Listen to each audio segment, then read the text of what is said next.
Good evening, everybody. How are we? Hopefully, you can all see and hear me. Jumping in to say hello a little earlier than usual, because there's actually a decent number of you to say hello to straight away, which is awesome.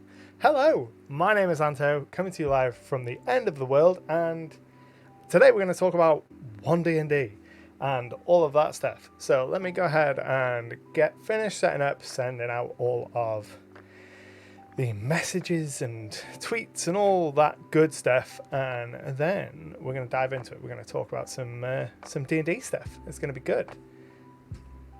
How are we all? What have you been all been up to? Tell me in the chat. It's been a couple of weeks since we've done this, because last week I was, oh my god, was that only last week? Time is a construct. Last week I was recovering from spending a day wild swimming at a river and in a little waterfall fed pool. It was lovely. It was very cold. I fell over, hurt my hand.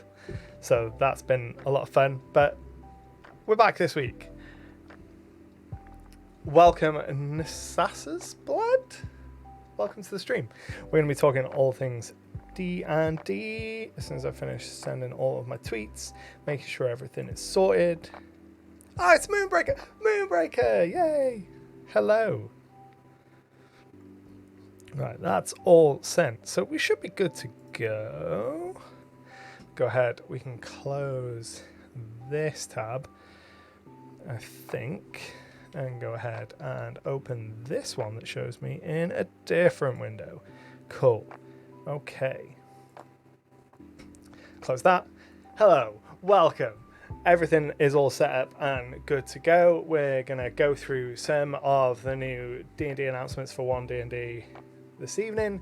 We're going to talk about my thoughts on it, talk about the general state of the potential future of D&D. I'm going to shuffle my light a little because I can see it reflecting off my books and it's really annoying. There we go. See it hitting the Pathfinder books in the background. Cool. So, yes, we are gonna get started. Cool. You can tell that it's been a week since I've done this. I've immediately forgotten everything about how to be on camera and how to be on a stream. You'd think it would take longer than that to forget, but it doesn't. As soon as you're away for like a few days, gone forever.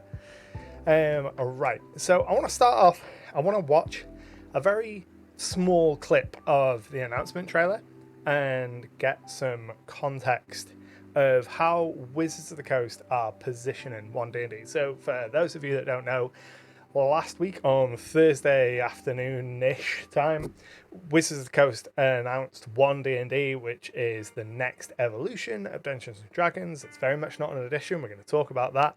And they put out the first playtest packet for this. It's coming in 2024, probably. They have gone from being like, yes, it's coming in 2024 to saying expected in 2024. So I think they're already expecting it to get pushed back, if I'm honest. But we will see what happens with that. And they released a whole bunch of information regarding this. Information on the Unearthed Arcana. They released that, talking about their kind of thoughts and approach to this next edition that's not an edition, and their philosophy behind it, and saying some really, I think, contradictory things.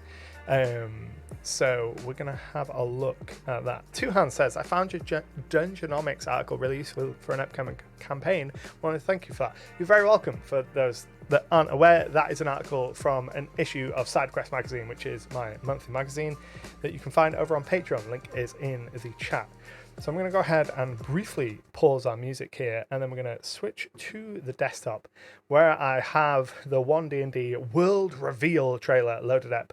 And I want to just play a very brief moment of this. So hopefully the sound will come through. It should do. We did a smart thing with 5th edition by listening to the fans. And what came out of that process was a system that is stable, that is well loved, that incorporates the best elements of earlier editions. Now that we have that, we are no longer in the position where we think of D&D as an addition.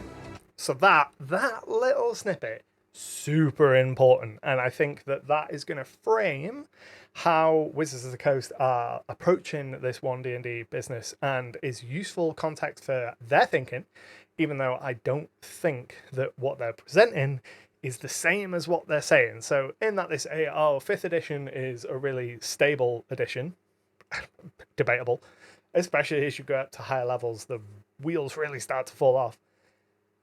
And we want to move away from editions. So we want to just make everything super backwards compatible and make it so that, you know, you don't have to buy a new edition of the game, even though we're expecting you to go out and buy the core 3 books again. So I think that their hesitance to call it an edition is really going to be a problem going forward, because what they're doing is they're going, right, okay, not only are we constraining ourselves to not do anything radically new, but we're also saying, okay, we've got 8-10 years of books by the time this comes out to make sure that everything that is in those is relevant in some way to the stuff that we're putting out.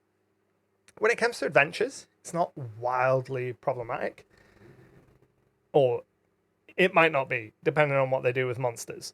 But all of the source books will have things that will immediately be out of date. So anything that introduces new race options, new backgrounds, new class options will surely be out of date by the time 2024 comes around, because they are revisiting those core 3 aspects of character creation, shuffling around where you get those different elements, how they work. So when you pick up a book like Tasha's or Xanathar's and you pick up a character option from that, how are they going to make it compatible with what's coming out in 2024 when they're fundamentally changing how you build a character? I mean, I think there's ways that they can do it, and I think that it will broadly be similar to 5th edition, and I think that they will, like Bob says, have conversion tables and stuff. But I think it's just going to be confusing for people, because if they don't add like an edition number to it and don't add like a hard break moniker to it, you're going to get people that are like, oh, I'm really interested in playing D&D. I'll go up online and see if I can find some D&D books. And they'll see the current 3 core books and they'll be like, well, as far as I can tell, that's the same one as all these other books that are being actively sold. And there's a good chance they'll go out and buy it. And it can create confusion. Even now, not all subclasses are created evenly, from the oldest to the most recent. Yeah, exactly. I think that they would have been better off turning around. Can't wait for the confusing OD&D acronym. Exactly. I think they'd have been better off making some kind of hard delineation to say, right, okay, you can still use or you can still use some of this stuff, but we're taking what we've learned from the last 10 years and making, instead of going, right, we're taking 5th edition and making it the edition that's going to live on forever as OneD&D, which won't happen because, you know, in a few years, management will change, business decisions will change. They'll put out a new edition. Of course they will. But this kind of philosophy of no more editions, like no more Spider-Man, no more editions, no more. That philosophy, I think, would have been much better served going, right, okay, we're making a new edition, and we're making this new edition to be the only one. So it is going to be a hard break between 5th edition and this one. Some stuff will be compatible, but we're not guaranteeing it. And then from that point on, we're using this core base from this new edition for everything. We won't be changing that core base again. Two Hands says, I mean, there might be cheating with the language. I think many people think that backwards compatibility means they can use their old books like Tasha's or Xanathar or classes and subclasses, but they've only guaranteed that the old adventures won't be totally whack balance-wise. I still think the adventures are going to be whack balance-wise, because even in the UA that we've seen already, and we're going to go through the UA a little bit, there's already a fundamental shift in player balance going on there. So things like how prevalent inspiration has become, rather than being in the hands of the dungeon master to hand out. Now it's something that you get anytime you roll a 20 on a D20 test. So players are going to have way more inspiration, which is going to change their average to hit curve to make it so that they're hitting more often, so they're doing more damage more often, so they're more powerful. And then on the flip side of that, monsters lose their ability to critical hit, which makes monsters weaker, especially at lower levels where those monsters don't get access to recharge abilities. So even in adventures, immediately, as soon as this new 3-book core set is out, everything is going to be out the window when it comes time for like mechanical balance, which is what makes me laugh when they're like, oh yeah, no, 5th edition is this stable platform for us to build on. But it's not, because the monster design is all over the place and the monster balance is all over the place and encounter building is a mess. These are all things that they can fix, but I suppose it feels a little bit disingenuous to me for them to be like, oh, you know, we're going to go ahead, everything will be compatible, we're going ahead with this super stable thing. Like, if 5th edition is that stable, why do you need to change it? You know, you can't on the one hand claim, oh, this is a great system to never have an edition from again, but we also need to change it. Like, personally, I would have preferred them to go, right, we're making a new edition, and that edition is intended to never get a proper edition update again, just revisions and errata and things. I keep wondering if they're going to actually patch the game this time with online access, maybe even all OD&D books getting D&D Beyond copy, or make up for refusing to patch the Ranger. Yeah, I think the Ranger will get... I was about to say I think the Ranger will get a pretty serious overhaul, but I don't actually believe they could have fixed the Ranger by now. It's been like 8 years. If they wanted to fix the Ranger, they could have released a new Ranger. I wonder if they mean lore compatible versus stat compatible. That's a really good point, because they've been changing a lot of the lore since 5th edition and changing a lot of their kind of story elements. Maybe they mean that that's the stuff they've established lore-wise with 5th edition isn't going to change. It means the stats of the creatures need to be higher to count the detriments they have now included. Exactly. I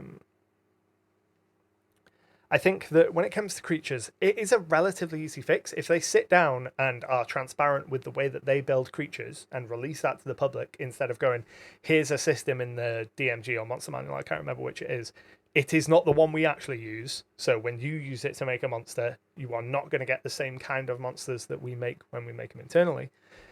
If they release that to the public, and then they released a new encounter building system that basically says the CR system is trash, everything is just a number, don't worry about that number in relation to your party, just look at this table that says a level 5 party needs this combination of CR to combat. Like, a new table like that could fix it. You know, you just turn up the dial of how powerful the monster, a kind of component to an encounter, needs to be, print that in a table.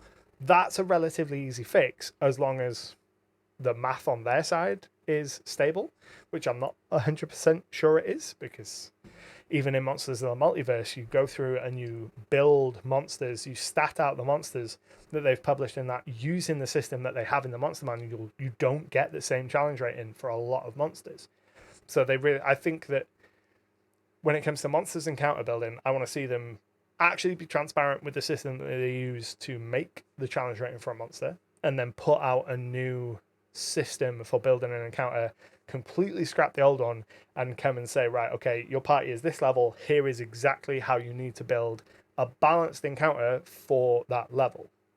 Same with things like feats. Now feats are a core part of the game rather than like an optional rule. They can account for the general power level of feats when they're accounting for encounters and building kind of encounter calculations. They can say, right, we know a level 5 party is going to have this many feats, which equates to X, whatever they use to judge their balance. I imagine it's damage or HP.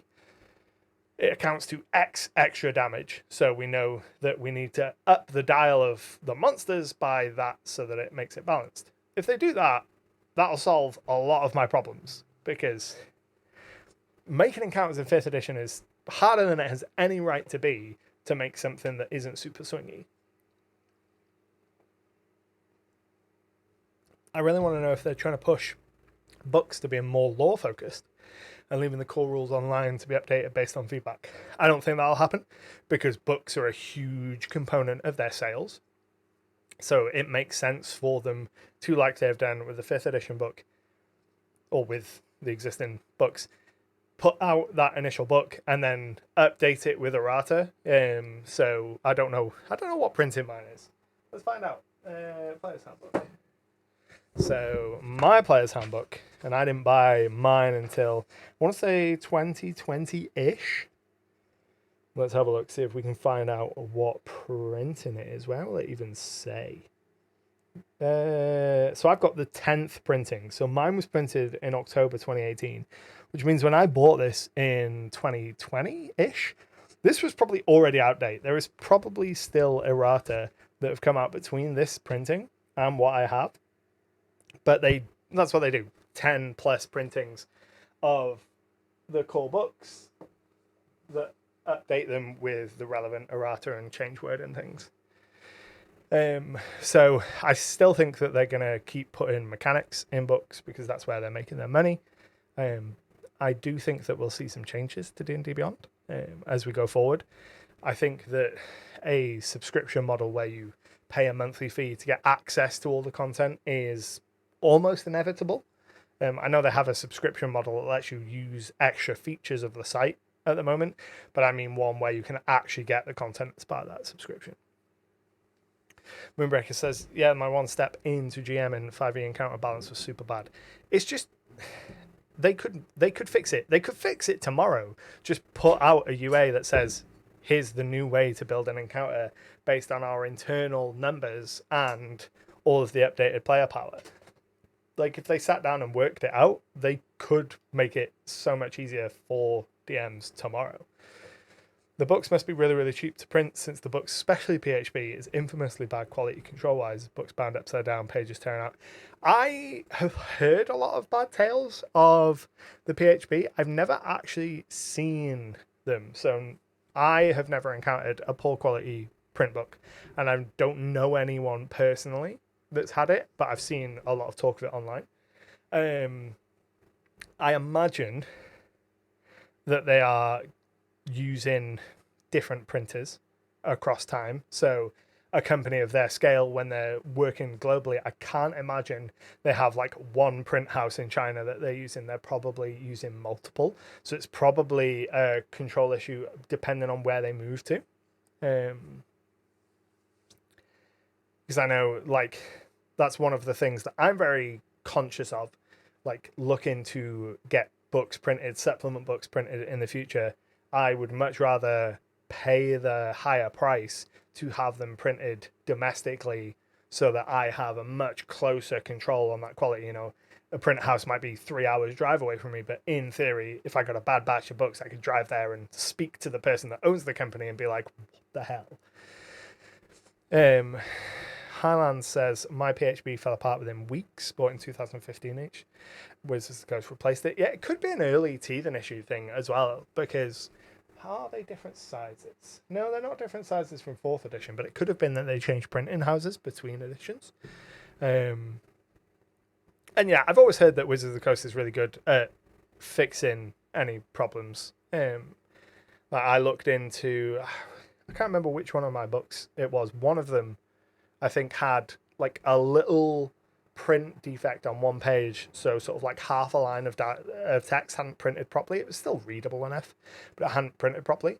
When I contacted them, they were like, yeah, sure, send it back and we'll send you out a new one. But I wanted it for a video or a review or something. I wanted it for something time sensitive, so I just decided to live with the like half a line of misprinted text. But it's really not the end of the world when it comes to kind of printing issues. Luna Relic says, this is pretty interesting. Being new to TTRPGs, I couldn't wrap my head around the leveling system. Interesting to see what they're adding in the coming years. I think the leveling system is going to be... So here's the thing. I think the OneD&D is going to be amazing for players. I think if you are a currently 5th edition player, if you're a D&D player, OneD&D is going to be incredible for you. And it's going to make everything easier. It's going to make the process more streamlined, more in line with the core 5e ethos. My problem is that historically with 5th edition, they really have left dungeon masters behind in terms of support. So dungeon masters don't get nearly as many printed codified rules on how things work and interact. So much is left open to DM fiat and interpretation, and up to the dungeon master to make a decision rather than having a hard and fast rule written in the rule books. Encounter design is all over the place, all burden of DM. I feel like there is a meme that every incredible 5th edition game, you have like the one panel of all the players having amazing fun, and then behind the DM screen, everything is on fire, and the DM is like cycling on a broken stationary bike while spinning 8 plates while trying to put out fires with like one of those little fans just to keep the system held together for players to enjoy. And that's really where I want to see them improve, is on the DM side of things, providing those resources for DMs. Two Hands says, surely they must change the spell level system. Remember being so confused that when I tried D&D, what you mean spell level? Isn't it tied to level? You can upcast and downcast. Yeah, the whole spell system is a mess, a legacy mess.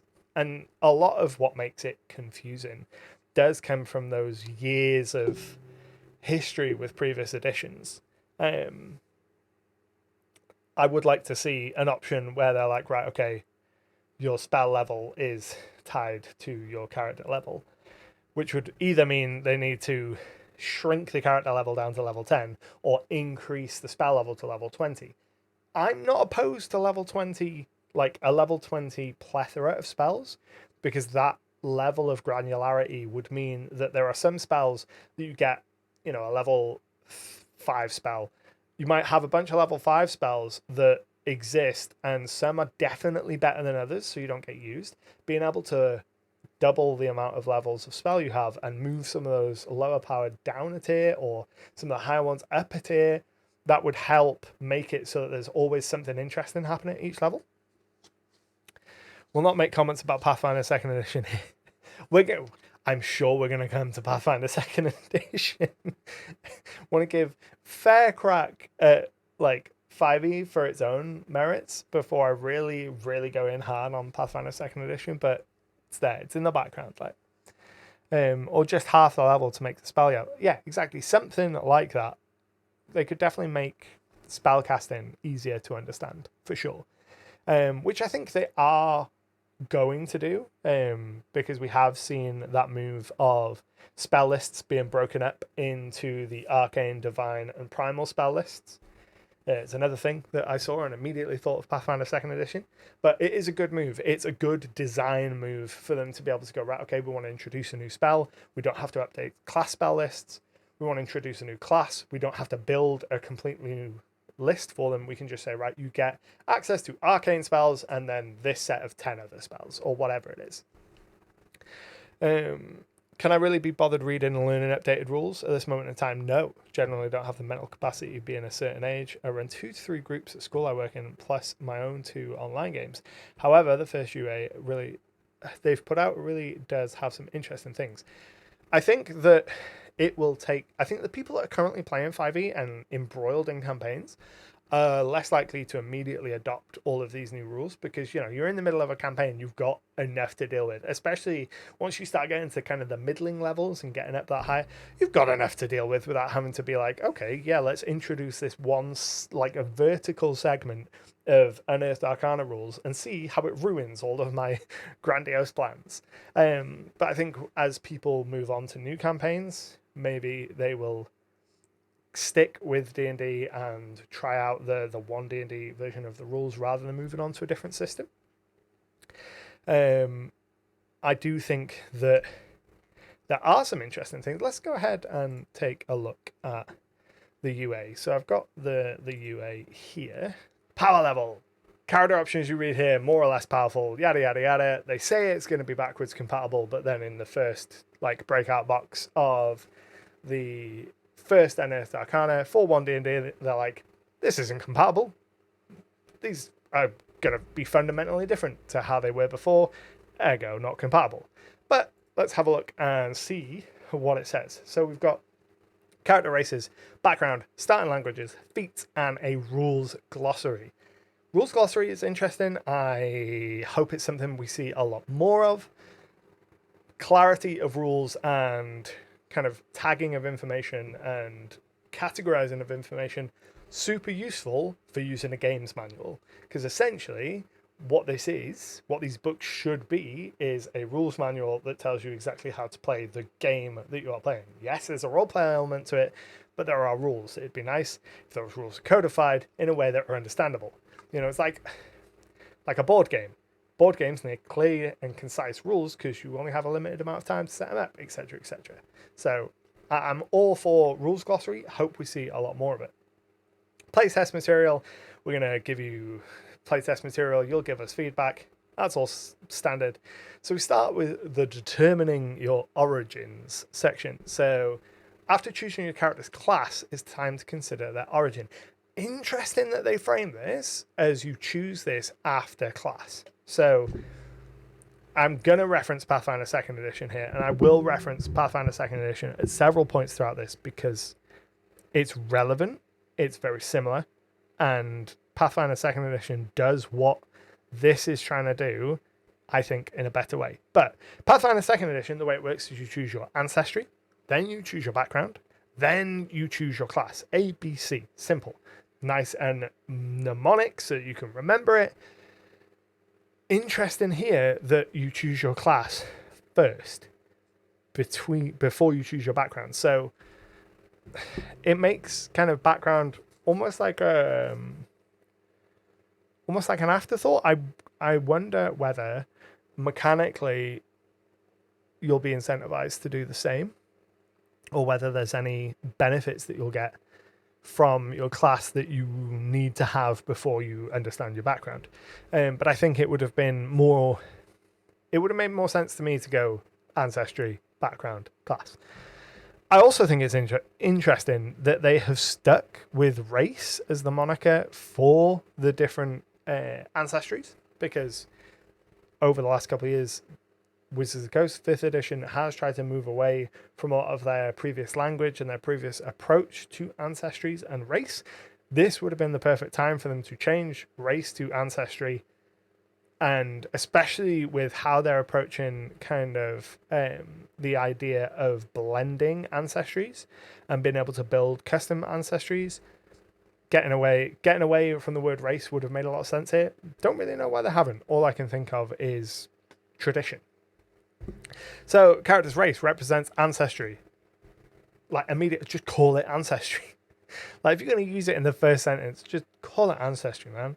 A character's background is a collection of characteristics that represent the place and occupation that were most formative for the character. I like that. I like that a lot of the options here that used to be tied into race have moved to background. It makes a lot more sense.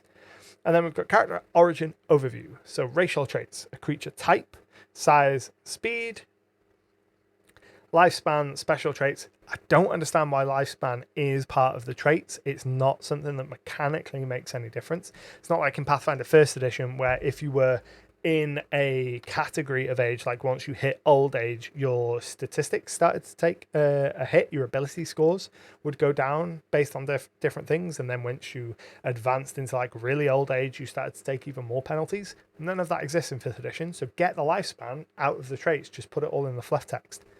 And then special traits. Each race provides special traits, a collection of abilities that characters gain from their ancestors. Fine. Again, ancestors. Just call it ancestries. Then we get background, so the ability score bonus coming from the background rather than their race makes a lot of sense. It means you still get to have characters that play into archetypes, but you're not tying it into kind of like bioessentialism.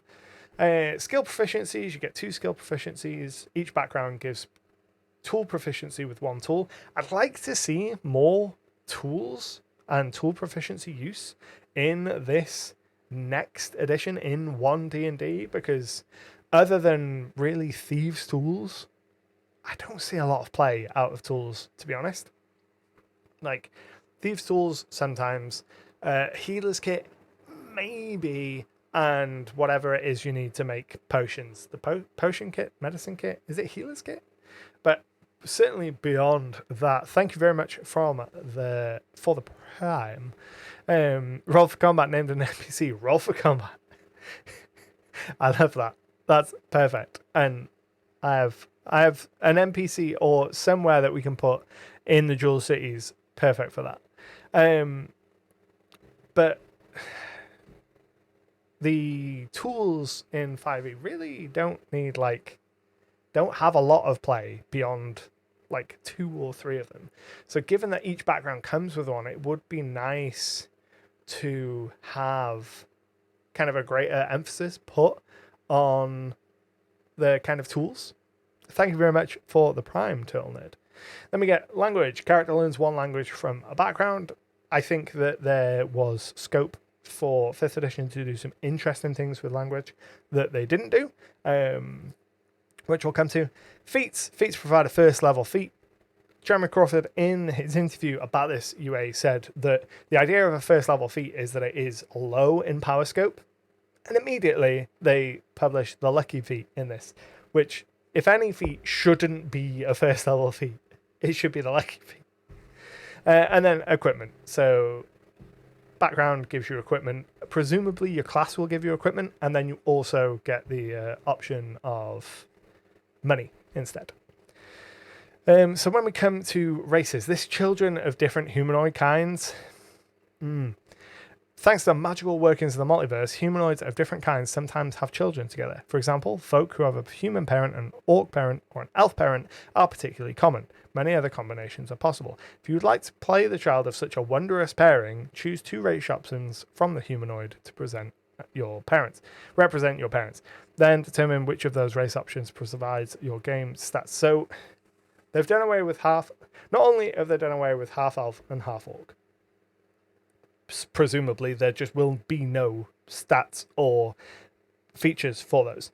Instead of establishing a system where you can pick and choose certain mechanical abilities from each of your parental ancestries, which they could have done here if they'd approached it in terms of like a tiered system with racial traits. And let's go ahead and scroll down so you can see an example. So the human has resourceful, skillful, and versatile. So they get 3 special traits. So if they had given each ancestry 3 special traits and made them of equivalent power and called them something specific each, they could say, right, if you want to make a character that is half human and half dwarf, then you choose one to be the dominant kind of one that you take 2 of the 3 of these special traits from, and then one of them to pick one of the other special traits from. And they could have, if there was a power imbalance, you just name them, trait 1, trait 2, trait 3 in the most simplest form, and you say, right, you choose trait 1 and 2 from one of your ancestries, you choose trait 3 from the other, or vice versa. Doing that would have meant that you could create pretty much any ancestral base that you wanted, and would have really increased kind of player options. Wouldn't everyone run around as half ancestries then? Maybe. I don't think that's necessarily a problem though. If a player wants to make that kind of character, if they had done it in that kind of 3-tiered system where they specifically slot kind of the power level of those 3 options into immovable slots, so you can only choose one, so they are broadly the same power, then having a human would be no more powerful than having another creature, because you're swapping out equivalent power options. Similar to kind of how you can do it in Pathfinder 2nd edition with versatile heritages. And again, I don't mean to keep coming back to Pathfinder 2nd edition, but it's right there, and it's so easy to do, to say, right, okay, here is what Wizards of the Coast set out to do and seem to be setting out to do. Here is a system that has already done it and has probably done it better. But going back, really not a fan of wondrous pairing. That adds a level of exoticism to kind of inter-ancestral relationships that I'm wildly uncomfortable with. And just the whole thing, and then figuring out the lifespan, determine the average of the two options lifespan traits to figure out how long your character might live. That's fine. That's the only justification for putting lifespan as a trait, which is fine if you were going to make it more impactful. Like if this children of different humanoid kinds, if their kind of versatile heritage of OneD&D was more robust and you could pick and choose these elements, then that justifies lifespan being kept as a trait. But if you're just like, right, choose how you want to look and then just choose one of the game stats, then just choose how long you want to live. You know, like if you're making, why make it so specific just for lifespan? But that's the way they want to do it. Hopefully, given that these are playtest materials and there is feedback, hopefully there'll be enough feedback on that, because I've seen a lot of people talk about that breakout box. And hopefully there'll be enough pushback on it that they do make some system like that. But we're going to the regular humanoid, your average humanoid. Can be medium or small now. I really like that.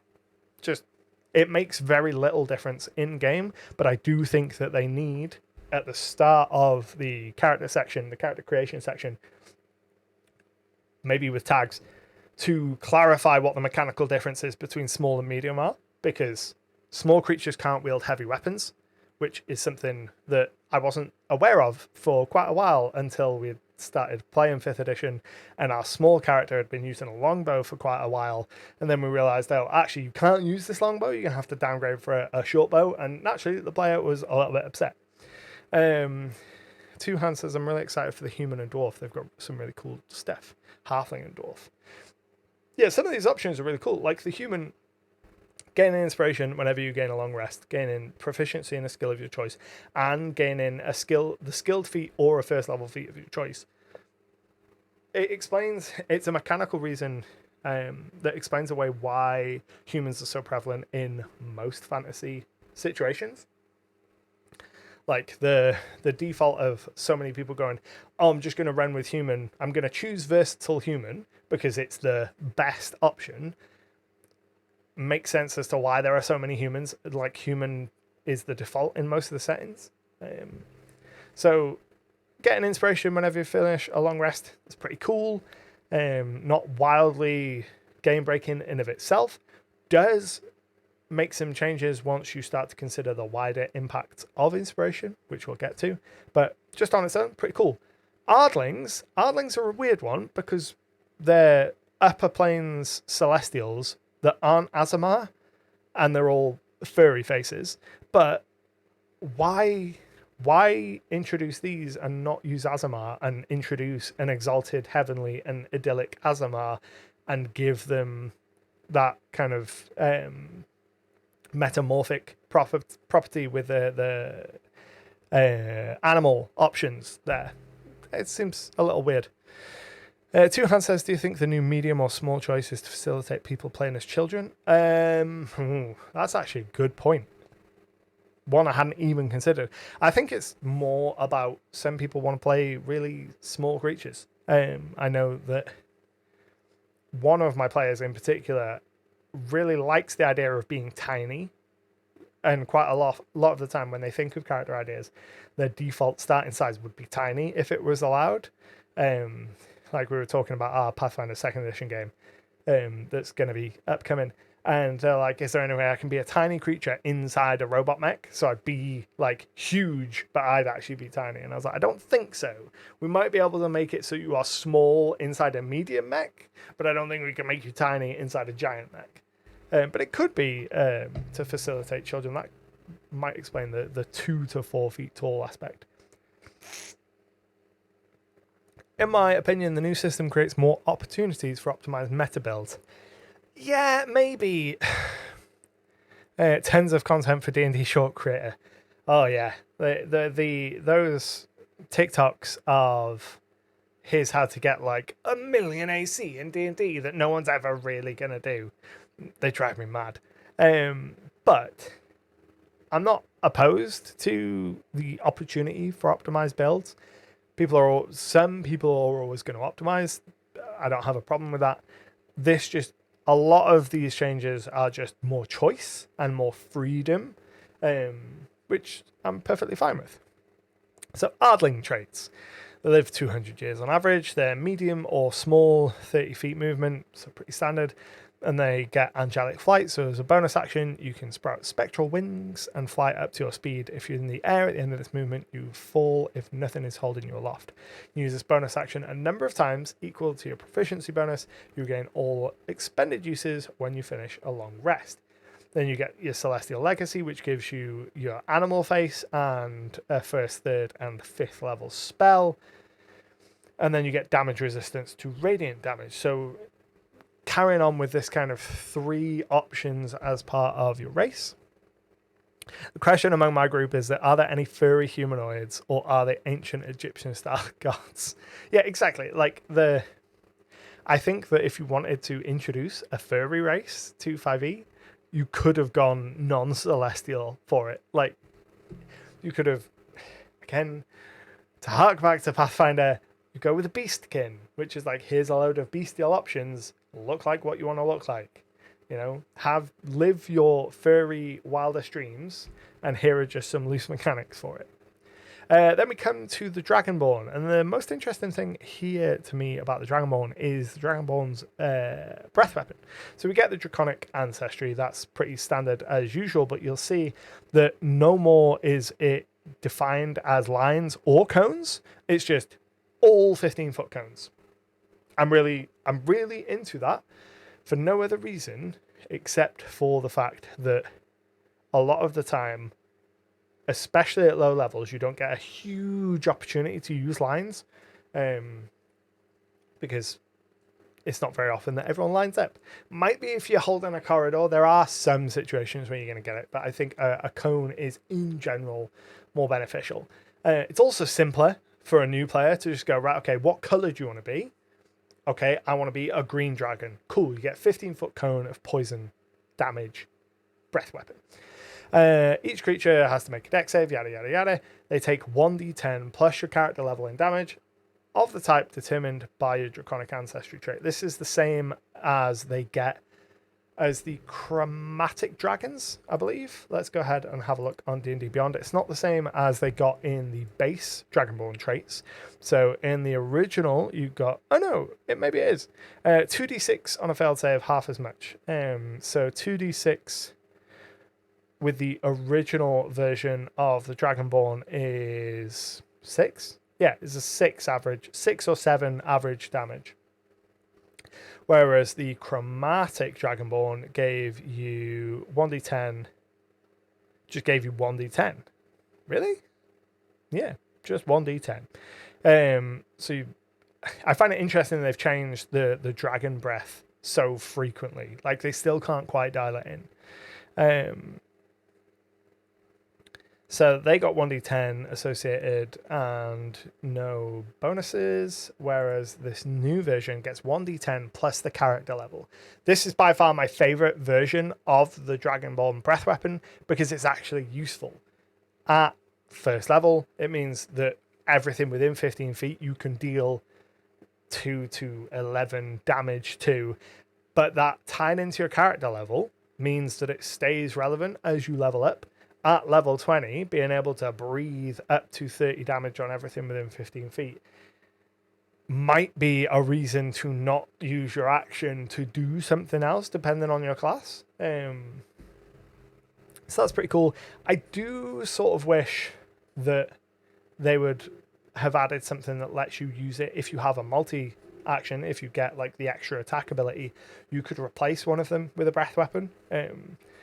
Because as far as it comes to design intention, you're approaching this, you're going, right, we want to give people the option to play as a Dragonborn. One of the things we recognize people really want to do as Dragonborn is breathe fire. So make the fire breath enticing to use. So if I am a fighter and I have like 3 attacks, there's almost never going to be a situation where I will breathe fire instead of those 3 attacks. But if I can replace an attack with that breath weapon, there might be a situation where I go attack with my axe and then breathe fire. And then I still get to live out that cool fantasy of being a fire-breathing dragon man without being mechanically penalized for it. So it would be nice. I think that Dragonborn have always had that kind of disconnect between design intention and how it plays out on the page. And then they get dark vision to 60 feet. At this point, everything that's not a human is going to have dark vision. And what is even the point? Like, especially when it comes to VTT play, playing around with darkness and vision can be really, really engaging. I'm running my players through kind of a siege at the minute. They're defending a walled compound, and they all have dark vision, but that dark vision only extends out to 60 feet. Everything's out in the open. So I'm really getting to play with that. There's things out here that you can't see, things in the darkness beyond your vision that you can't see, and you have to be aware of that. And playing with those vision elements, especially in a VTT where you can really easily represent it, has been a lot of fun. But traditionally, when you're in a small enclosed space and everyone has a dark vision, you don't get the chance to really play around with that, which is a shame. And you miss out on a lot of the classic adventuring kind of standard of descending into the unknown with a torch. And, you know, having dark vision, I feel like, gives you a buffer of kind of protection against the darkness. Darkness is inherently scary, and you rob the players of the chance to experience a lot of that by giving so many of them dark vision. I think, especially in my case, it's a matter of remembering the disadvantage they have in darkness as well. Yeah, 100% that as well. I think vision should be more of a cone you can see in front of you, but can miss things coming up behind. Absolutely. Like, that makes a whole lot of sense. I don't know if that is an actual... I don't know whether 5th edition... I'm going to go out on a limb and say 5th edition has never specifically said what arc your vision proceeds in. And then Dragonborns get resistance to damage type determined by their ancestry, as per usual, and Draconic language. You instinctively know the language of dragons. You can therefore speak, read, and write Draconic. Pretty standard. Speaking of darkness, I really, really, really hope they take inspiration from Pathfinder 2nd edition regarding stealth. 5e made away with facings, which makes stealth really weird. Yeah, that's a very good point. It'd be cool, and I can say from running a system like that, it's hard on the player and the GM when you do have vision as a cone, but it is fun. Yeah, like, facing is a weird one. It's a difficult thing, especially at the table, to be like, right, what we need to denote a facing. With a VTT, something like Foundry, if you've got it built in and, you know, the system handles it all, that's much easier. It can kind of bog things down, like being like, right, which way are you all facing, so we know where your arcs of vision overlap. Like, that might be too granular for 5th edition, but it would have been nice if they could get rid of some of the prevalence of dark vision. You can technically never sneak up on someone even if they're acting around. That's, yeah, like if you don't have cone vision. Tried limited vision to an arc in Roll20. Players didn't like it. No, players don't like anything when they feel like they're having something taken away from them. And I get that, you know. No one wants to feel like they're getting less. But I do think that it fundamentally changes kind of what you want your system to be.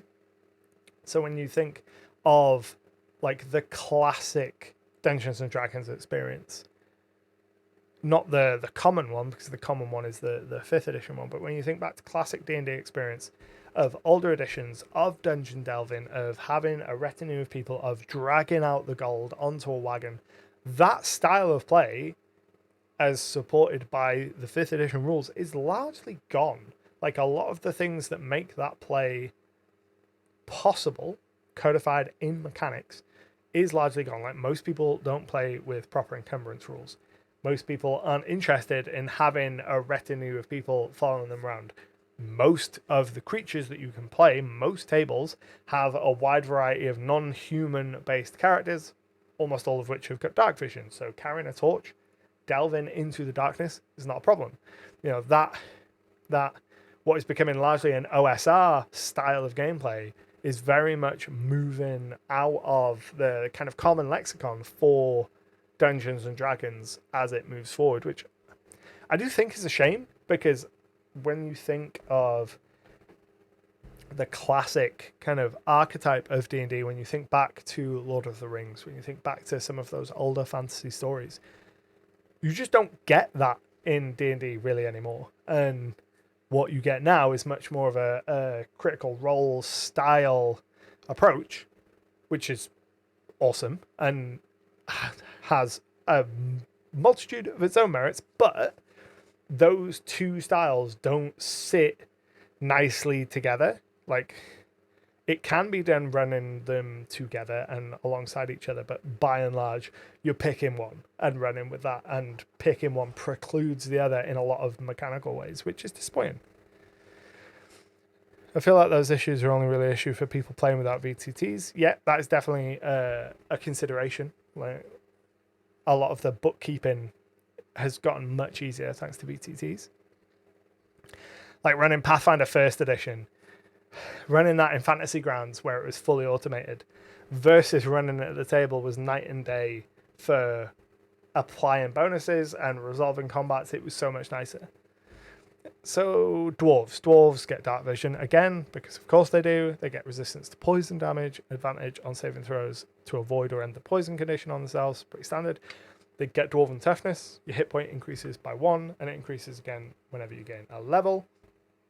Forge wise, they get tools, and then they get the new stone cannon, which gives them tremor sense. That's a really cool ability. I really like the tremor sense. Very flavorful. In the video about this, Jeremy Crawford talked about making the dwarfiest dwarf, and that kind of flavor and mechanic, not super useful, not something that I think you're necessarily going to utilize super often, but when you do, your dwarf is going to feel like a dwarf. You know, placing your hand against the stone and feeling the number of enemies around you. Very, very cool.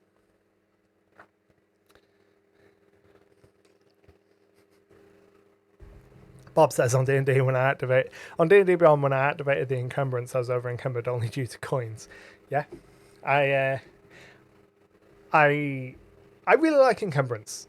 Like, I like a little level of realism in my games. You know, part of it for me is capturing the magic of some of those fantasy stories. I want that Lord of the Rings experience. I want that Black Company experience where, yeah, we found the loot, but now we need to figure out how to get it, and the stories that come from that. You know, no, we don't have a cart, which means we need to figure out how to get a cart or something to get all of these treasures away, which means we probably need to go into town, make some deals, speak to people, provide some organic new plot hooks for things, bring our wealth back, and then we get to see the impact of that. Those elements have always really appealed to me, but there is a subset of player for whom that isn't at all appealing, and they just want to be like, right, I add 10,000 coins to my inventory so I can go and buy a magic item with the terrible magic item buying rules. I always give players a wallet of holding, holds all their coins and weighs almost nothing, doesn't trigger the bag of holding trick, but also doesn't worry about coin encumbrance. The campaign where I'm a player as transporting a small dragon sword was really fun and challenging, made us laugh and grimace. Well, one day will fix the wonky weights of coins after all the years. I wouldn't hold our breath for the coin weight or any encumbrance to be fixed. Money system in 5e is so broken, I play without money weight. Money system in 5e is so broken, we might as well play without money, you know? The rewards you get as a player for anything that isn't plate mail, when it comes to mundane items, nothing is ever really unaffordable. But then money becomes completely irrelevant until you want to start buying magic items. The 5th edition designers have said, we didn't design this system with the intention of you buying magic items, so we didn't add any prices to magic items. So then when forced to add items, because you all kept trying to buy magic items, we gave you a really sketchy, really loose, ill-defined system. So players start off with like no money because they've spent it all on the starting equipment. Then their first quest probably gives them enough to buy anything mundane that they could want that isn't like a warhorse or plate mail. Then once they've bought like a warhorse or plate mail, there is nothing, like money means nothing until you start buying magic items. And once you start buying magic items, all the numbers are made up and it doesn't make any lick of sense. So it's just a case of the DM going, that sounds about right. You've got 3,000 gold. I want this magic item to take up most of your gold. So yeah, 2,500 gold sounds about right for this item, sure. And it's another element in which 5th edition, I think, is letting down Dungeon Masters. Because I want to open up the books and go, right, okay, this is the orb of sorcery.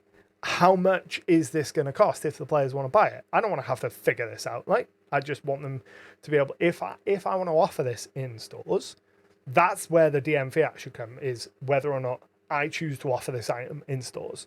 If I don't, and I'm saying, right, all these powerful items only exist in dungeons or out in the world and you can't buy them, that is a choice that I've made as the DM. It's not a system, that's not a choice I want the system to make. I want the system to tell me how much it costs, so when the players inevitably want to buy it, because players want to buy items, like, buying things is so ingrained in D&D. It was how people used to level up. Why the hell have they not included the rule? Like, I hope that is one of the things that they address. Highland says 4 ads. 4 ads? No idea for me. Like, the back end doesn't even tell me when ads are running. Like, hence why I bought the issue of SideQuest with the Dungeonomics. Yeah, that was my big goal with Dungeonomics, was to be like, let's figure out how much gold to give people. The book gives you really broad kind of instructions on how to, but let's break it down level by level. They don't want people to buy anything. They want DMs to give it out what people need.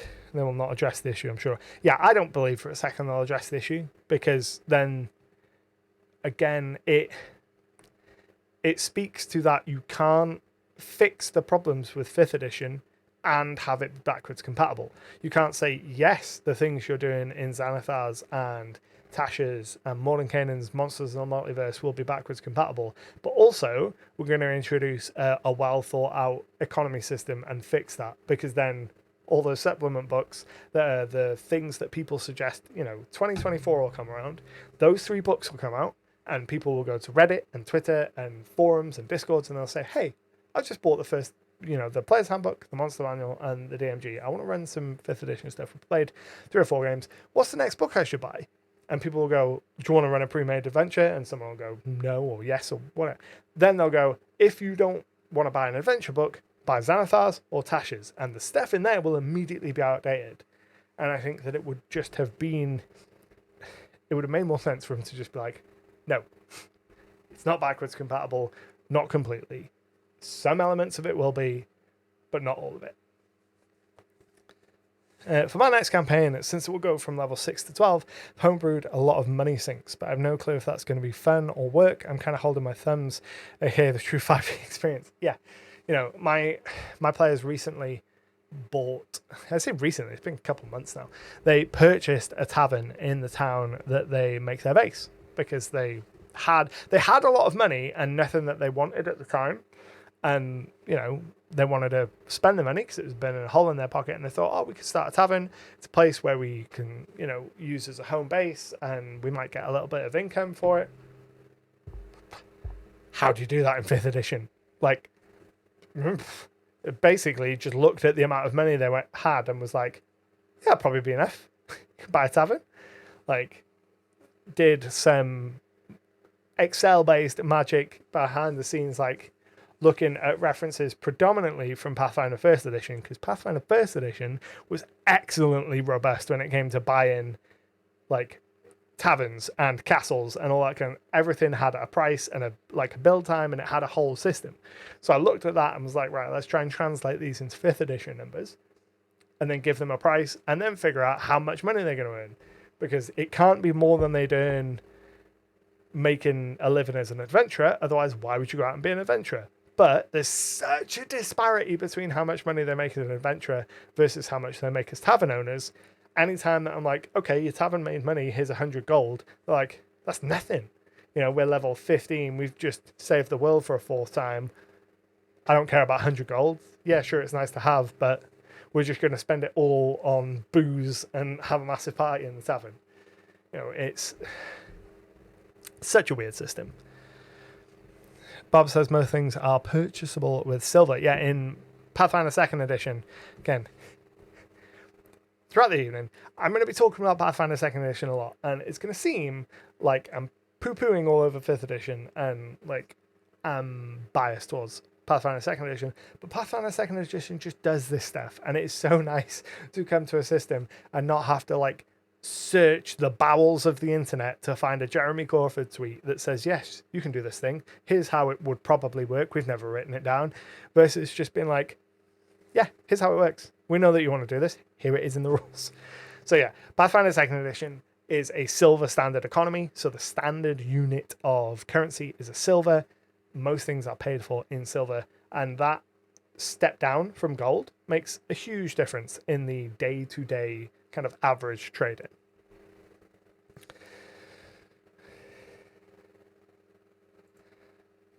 I love it. And if it's not in 2nd edition, it's in 1st edition. Exactly. So let's have a look at elves. 750 years on average lifespan. I don't know if that's more or less than they get now. Let's have a look. I don't know whether any of the lifespans have changed. That's not even something I've considered, to be honest. Yars. Years. Well over 700 years. Yeah, 750 years. So that's the same. I'd never looked at that. Elves are functionally immortal in my setting, so I've never had to look at it. Dark vision as standard. Elven lineage. So you get, again, spells at 1st, 3rd, and 5th level, or 1st, 3rd, and 5th level spells. Fate ancestry, advantage on saving throws to avoid or end the charmed condition on yourself. Keen senses, you gain proficiency with perception. And trance, you don't need to sleep. Broadly the same. Elven lineages is how they've gone ahead and done all the different kinds of elves. That's fine. Another way the money is broken, of course, a normal tavern keeper can't buy a magic weapon, so they have to earn a very small amount of money. Yeah. Gnomes. So, gnomes, we have dark vision again. Like, I'm really sick of seeing dark vision. You have advantage on intelligence, wisdom, and charisma saving throws. That's pretty nice. Gnomish lineage.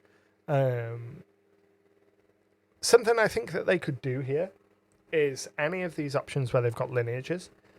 Presumably, in the future, we will see another kind of elf or another kind of gnome. It would be nice if, as part of that language, it would say, choose an option from this list or from another source that grants you a gnomish lineage. Small quality of life thing. Like, yes, in a new gnomish lineage, they could say this is in addition to your gnomish lineages, but it would be nice if from the player's handbook, from the very start and the very core, they say, hey, this isn't the complete rules. Things will come in the future. Here is where you'll slot them in. You know, it's a small kind of linguistical change in the rules, but I think it would be nice. Did they get rid of low light vision? I think so. Let's have a look. Let's compare the gnome to the previous gnome. Gnome traits. Dark vision. Gnome cunning. Seeing dim light in 60 feet as bright light and darkness as if it was dim light. Low light was 3rd edition. Yeah, there we go. Ah, Chris Perkins' face. Surprise, Chris Perkins. Ah! Right, halflings. Brave, advantage on saving throws to avoid or end the frightened condition. I like that. That speaks to halfling nature. They're nimble. They can move through the space of any creature that's a size larger than their own, but they can't stop there. Again, I like that. That's cool. Luck, whenever you roll a 1 on the 20 of a d20 test, you can re-roll the dice and must use the new roll. Halfling luck is, I feel, baked in at this point, so it's fine. And then they have proficiency with stealth. And then orcs. Interesting that, like, full-blooded orcs made it into the kind of base races, but I suppose if you're getting rid of half-elves and half-orcs, if you want to have some orc representation in your racial options, no other option. You can take dash action as a bonus action. That's cool. I like that. When you do so, you gain a number of temporary hit points equal to your proficiency bonus. It's not a huge number of temp HP, but it is nice. You can use the trait a number of times equal to your proficiency bonus. You regain all expended uses when you finish a long rest. So something that I'd like to see in the 2024 edition, when this comes out, I'd like to see more breakout boxes that clarify rules that might not have come up yet. So in this, it says you gain a number of temporary hit points equal to your proficiency bonus. There's a very good chance that a player reading this for the first time, this will be the first time they see an instance referencing temporary hit points. Yes, it might have been earlier in the book when they talk about some of the key stats, but a lot of players skip that. They jump right into the character class. So it'd be nice if in the final book there could be a breakout box here that says, remember, temporary hit points don't stack. You only get the highest number rolled, or the highest number, or whatever, however the wording is. So that when an orc player is like, cool, I get temporary hit points from this, they're never going to have a situation where they're like, I'll do this again next turn and get twice as many temporary hit points and keep stacking it, because that breakout box will be there for clarification. This is something that I would love, not just 5th edition and D&D, but all systems to do more of. And I appreciate that a lot of the time it is a space concern, but it really helps with rules clarity to be like, hey, remember this rule that we're referencing here has this specific rider attached to it. So don't forget about that, because it is relevant to this specific ability, especially when it's things like temporary hit points, or the first time a small creature comes up. At the start of the character creation section, it needs to mention what the drawbacks are for being small and not kind of gate them somewhere else, or at least list a page number. Exactly, just a little box, be like, remember, temporary HP doesn't stack, see page whatever. Perfect. That wouldn't take up any significant space. You don't have to reprint the whole rule.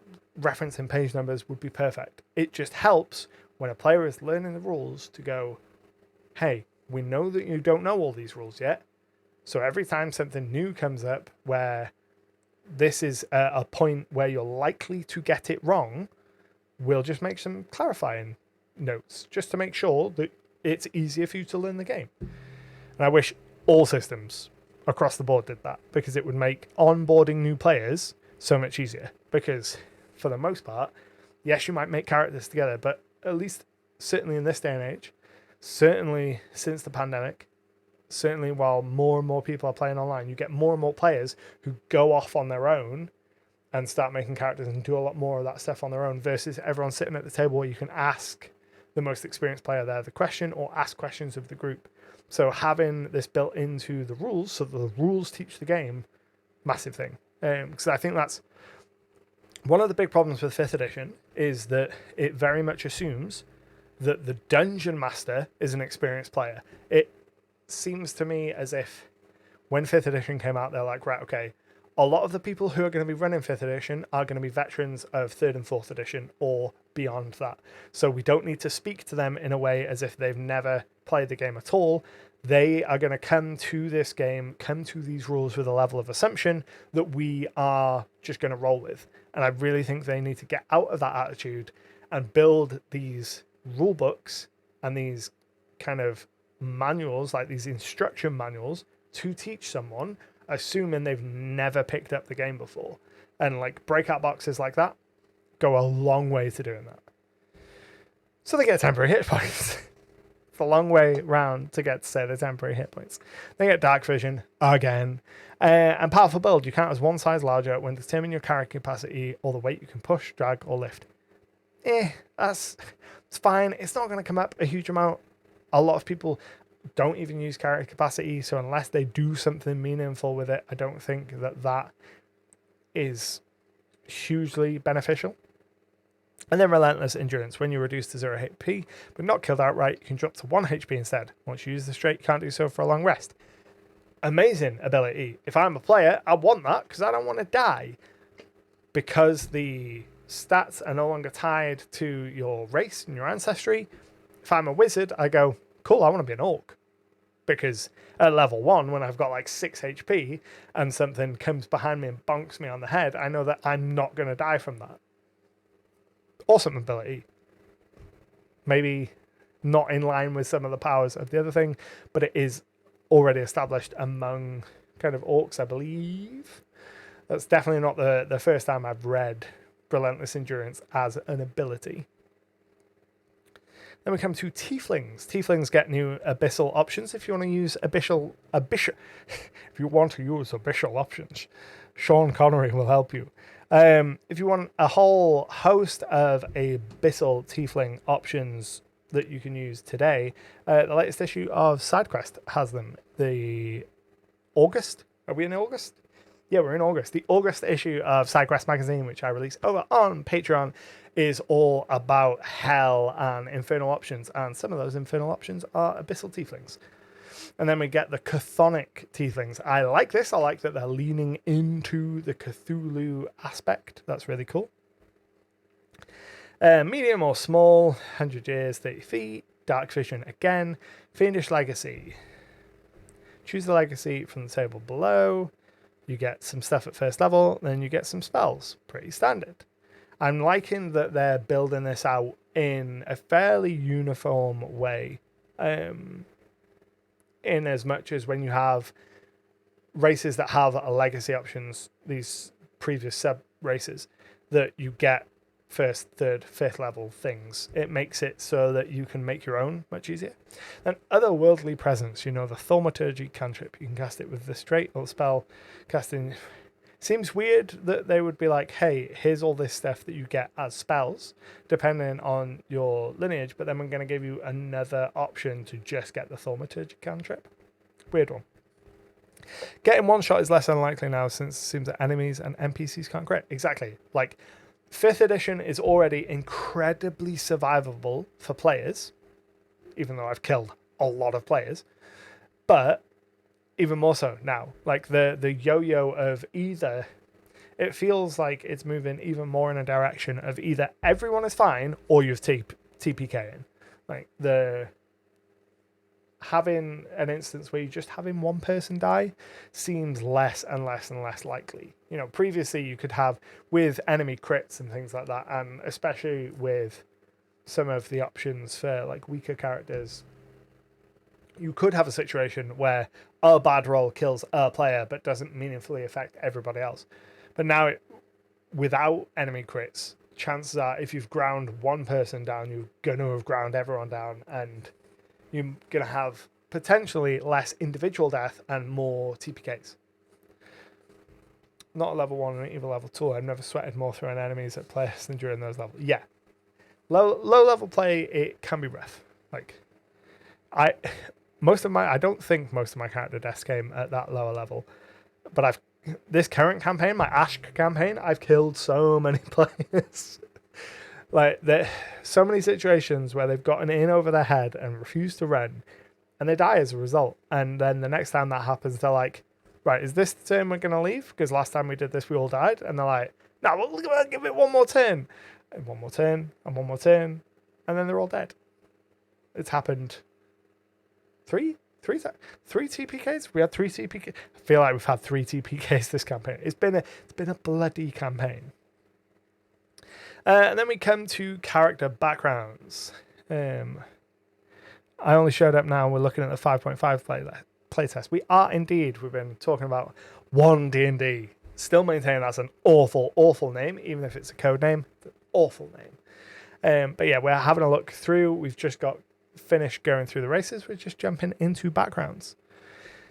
So one thing I like about this, it assumes the default is you're going to build your own background, because in my experience, a lot of more experienced players want to do this anyway, because they want to tailor the kind of background they have and what options they get. I like that a lot. Interesting that bonds, flaws, ideals, all of that is gone, or at least gone from this UA. I don't mind that, because I feel like the bonds, flaws, and ideals were a little bit too restrictive. They were too much like, here is a hard piece of information Like, your ideal is, I always do X, I never do X. Always and never statements are fantastic for creating great motivation really quickly. But when you're a new player, when you're building your character for the first time, and you have one of these always never statements, it can kind of lock you in place. And you can go, right, okay, it says on my sheet that my character never runs away from a fight. So even though everything in this situation says I should run, my character will never do that. And I'm making that choice because of what is written here, not because of who my character is. So I'm fine if bonds, flaws, ideals, and all of that is gone.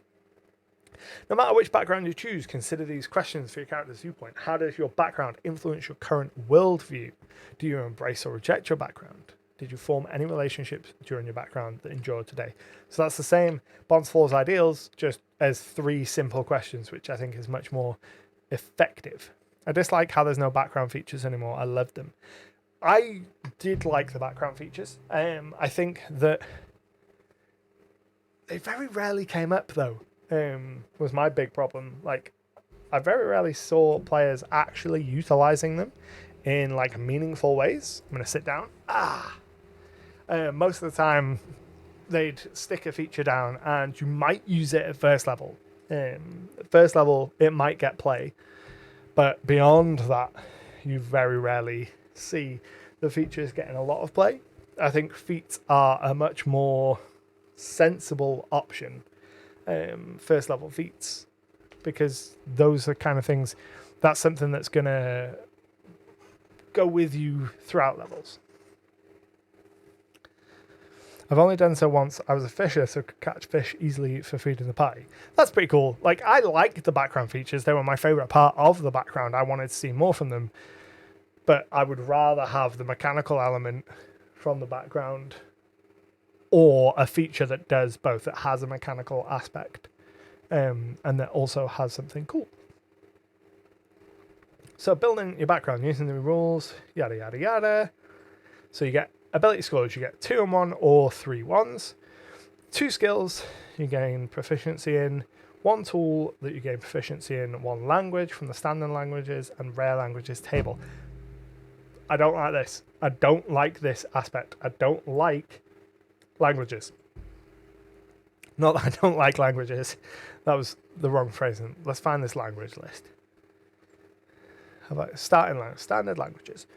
I don't like that you can choose from the rare option, because again, it's about design intent. I think that I would have preferred it to be, you can choose from the standard languages, or with working with your DM, with DM approval, you can choose from the rare languages. Because the way it's worded now, you don't get a huge number. I don't think you get a huge number of this type of adversarial player, but you might have a situation where someone goes, right, I want to be able to speak aberration. And the DM goes, why would a farmer speak aberration? Like, your background is that you've chosen to be a farmer, you've got this particular feat, but you've just chosen aberrate. Like, why? Come up with a why, and then them turning around and be like, I don't need to come up with a why, it just says I get one. It would have been nice to have that small bit of clarifying language, but like, choose any of the standard languages, you can choose a rare language with DM approval. But Tuhan says, when someone goes down, I wish they get a knockdown condition where you can crawl but not take any actions or something like that. And the Pathfinder 2nd edition dying and wounding condition to stop people yo-yoing. Yeah, death and dying. What I currently do in my 5th edition game is when you go down to 0 HP, the next time you come up, you get a point of exhaustion. You get it after the combat though, so as to not create death spirals, but you get a point of exhaustion for each time you go down. So if you yo-yo in a combat and you go down 6 times, when that combat ends, those 6 points of exhaustion hit you and you die. We've never actually had that, but we do regularly have characters getting exhausted, which can only be removed by a long rest. So especially on a standard adventuring day, it really makes them reassess how they approach things. Because if you're in a dungeon and you go down 3 times and then you get 3 levels of exhaustion and you've still got half the dungeon, you cannot continue without getting a long rest because you are so mechanically hampered. You have to flee, otherwise you will die.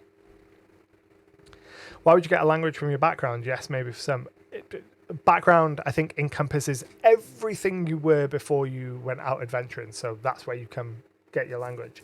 It doesn't necessarily come from being a farmer, but it would come from being a farmer in X region and dealing with X people and learning your languages like that. Yeah, druidic being an option that just anyone can choose. Same with Thieves' Cant. Thieves' Cant is fine if you have that criminal element in your background, but if all of it is, if the only element of that you have in your background is the language, and you don't do any work to kind of justify that, then it seems to be a disconnect between mechanic and fluff, between crunch and fluff. I like that they've added common sign language as an option. Yes, I do like sign language. Sign language, absolutely here for sign language options of them.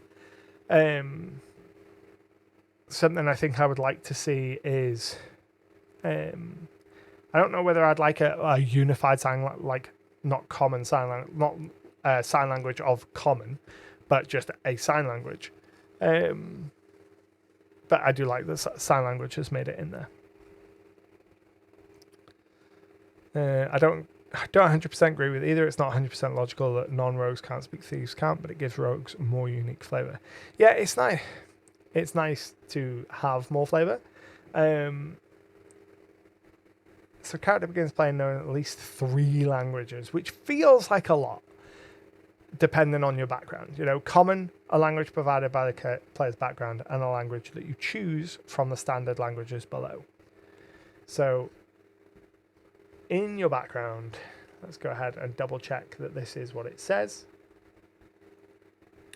So yeah, you get a standard language and common, and then you get a language from your background. If you build your background, it can be either a standard language or a rare language.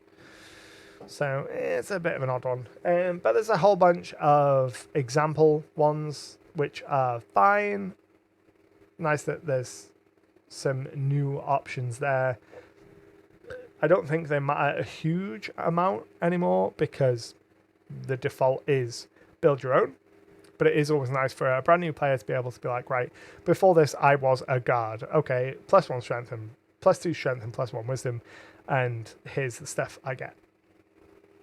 Two Hands says most Europeans are trilingual though, so it's not the craziest thing. No, it's not the craziest thing. I think I would more have liked to see a greater mechanical benefit and a framework, again, a framework given to the Dungeon Master to incorporate those languages and some advice on how to use them. Because presently it's just hey, languages exist, here are a list of languages, figure it out. Like, it would be nice to have an element in the DMG where it's like, okay, here's some advice on how to implement languages into your world.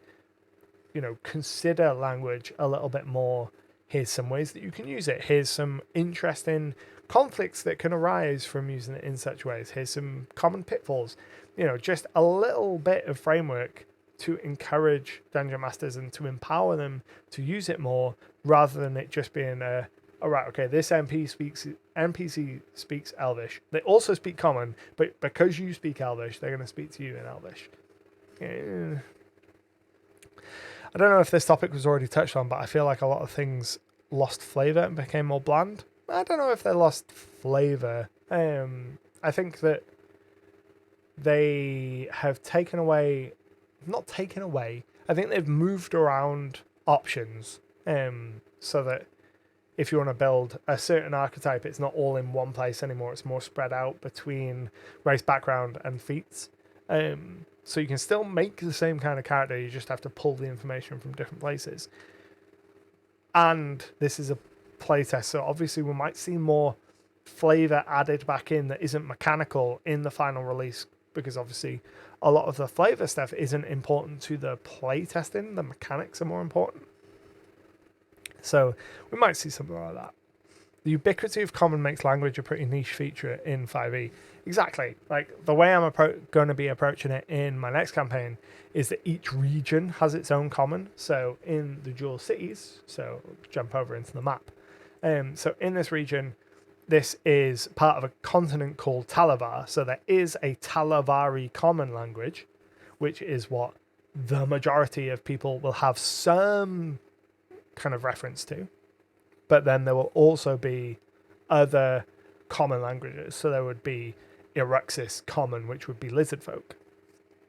There would be a Vale common, which might be slightly different and, have multiple languages. Common was originally supposed to be something like Latin or Esperanto, a language of scholars and traders. Yeah, so common makes sense from this is just the common language that people speak to each other for trade. Each person will probably know a super basic set of words from this language and be able to construct really basic sentences. But it's definitely become more of a common is just whatever language you're playing in. So if you're playing in an English-speaking country, common is just English. And everyone that is going to speak English is going to speak common. And I think you miss out on a lot of interest that you could have there. It's been one of the things that I've really been enjoying about reading Glenn Cook's Black Company series is there's a lot of language in that book, and a lot of the characters speak multiple languages, and they will shift between the different languages as they're speaking to different people to impart different secret information and omit other people from the conversation, or be able to convey different messages and meanings based on the different word choices. So they might speak most of a sentence in one language, but choose a key word in a different language because it has a double meaning. And that element I have really enjoyed and would really like to incorporate more of. So a bunch of different options for base starting backgrounds, all of which is fine and cool. They all are built using the same method as the build your own background, which is cool. We've covered starting languages and my problems with that. And then we come to feats. So the description of feat contains the following parts, which are presented after the feat's name. Level. Each feat has a level. Love this. Absolutely here for it. 100% okay with gating some of the feats behind levels and acknowledging that feats are fundamentally not all the same power level. Disagree that all of the feats in this list are first level feats, and we'll come to that, but I'm glad that they're at least moving in the direction of levels for different options. Like Pathfinder 2nd Edition, I hope we see a lot more of that. I hope that we see a lot more things gated behind levels. Not necessarily like in feat trees or skill trees, but just we acknowledge that this thing is a little bit powerful, so we're going to make it so you can't access it for a couple of levels. So you get the level. Then we get the prerequisite. Must meet any prerequisite specified in a feat to take the feat. If you lose the feat's prerequisite, you can't take the feat. You can't use that feat until you regain the prerequisite. Pretty standard. And then repeatable. This is nice. If a feat is repeatable, you can take it more than once. If it isn't, you can't take it. You can only take it once. That's a nice clarifier for them not having to repeat the same one or two sentences of text to be like, yes, you can stack this. So it's a nice tag to have on it. Level gating is good, but I also see some downside. Interested to know what downsides you see with it. So here are the descriptions of feats mentioned in this document's backgrounds. The feats are presented in alphabetical order. So alert, always on the lookout from danger. Initiative proficiency, roll initiative. You can add your proficiency bonus to the roll. I feel like the alert feat didn't it used to give you advantage on initiative? Is that how it used to work? Let's have a look. Alert. Oh, +5 initiative. So, wow, +5. That's a lot. You can't be surprised while you're conscious. Other creatures don't gain advantage on attack roll from being unseen. Versus, when you roll initiative, you can add your proficiency bonus. So, worse at low levels, better at high levels. I like that it scales a little, that's nice. And then initiative swap. Immediately after you roll your initiative, you can swap your initiative with the initiative of one willing ally in the same combat. You can't make this swap if you or the ally are incapacitated. Oh, excuse me. Oh, it's getting late. I like the initiative swap. I like being able to make that tactical choice to say, right, okay, it would be more beneficial for you to go before me, so let's swap initiatives. That's cool. Rebecca says, as you pointed out, some feats aren't in the sweet spot for them, but you also see some where you think it could be a little lower. That's due to the viewpoints of how you restrict things to the GM or a system. Yeah, like, and then level gating's okay. If they get into feat trees and other prereqs, it's probably a step too far for the average player. I mean, I never had a problem with feat trees. Like, I come from 3rd edition, 3.5, 1st edition Pathfinder. Feat trees are very familiar to me. I don't have a huge problem with them as long as they aren't... As long as everything that you get going up the tree is beneficial. When I have a problem... My big problem with feat trees is when you go, right, I want the 4th option in this list. And that's all I care about. And I don't care about anything else because nothing else in this list is built and tailored towards my character. But that 4th option is, so I've got to go up that tree to get to it. That I'm not here for. But options where it's like really flavorful, like you want to be the dwarfiest dwarf. So here is a feat tree of dwarf specific feats. And to get the top one, you have to work your way through it. If they are all useful, I don't mind it hugely. I do prefer an open, free choice system because then a player is never locked in to an option they don't want. I just realized I've not been playing music for like an hour and a half. Let's get some music going. So it's not just me. More for my benefit, I think, than yours. But music is nice in the background. It was the surprise Chris Perkins. That's why we never got music. I already let the PCs swap initiative if they're next to each other in initiative order. Yeah, I'm not wholly against just letting the PCs decide their initiative and being like, each of you roll, so you know if you've got 5 PCs, roll 5 initiatives, and then you freely decide where those 5 go. So you decide what order each of you go, but you'll be going on those 5 pre-rolls. So let's say you've got an 18, a 12, a 4, a 2, and a 1. That would be a really bad roll. But you can freely decide who goes on what initiative. That adds a tactical element to it that I quite like. It gets the players to think about things. And I think that there's a lot to be said for making the players think about things. Because sometimes they'll just be like, roll initiative. Okay, are we going to have... how are we going to approach this combat? The first person that goes is just like, I'm just going to charge. I've not listened to any of the planning. I'm a creature of chaos. In I go. Leroy Jenkins. Speaking of feats, humans can now start with 9 class proficiencies and 11 to 13 from classes. Yeah, we don't know how the classes are going to change yet, do we? Pathfinder 2nd edition got away from the major feat trees, but they still have some. I'm fine with some. What do you think of Ardlings? I don't know why they're not Azamar. Like, I feel like the Azamar are getting left out in the cold. I can kind of trick myself into finding them cool if I imagine them as Egyptian gods, but I doubt they'll actually look like that. No, I did say that if you want to give furries the option to be furry, just you don't need to tie it to a celestial being. I just feel bad for the Azamar. Like, the Azamar's getting left in the cold. I'd just make feathery snake people inspired by the Quattles. Yeah, Quattles are cool. The crafter feat, no prerequisites, not repeatable. You gain a tool proficiency with 3 different artisans tools. Again, unless they massively increase how useful tools are, why would you want that? Whenever you buy a non-magical item, you receive a 20% discount on it. Unless they fix the economy system, buying non-magical items other than plate mail, 20% discount is not meaningful. You're going to have pockets full of gold. Faster crafting. When you craft an item using the tool which you have a tool proficiency, required crafting time is reduced by 20%. Again, not going to be hugely meaningful unless you're crafting a magic item.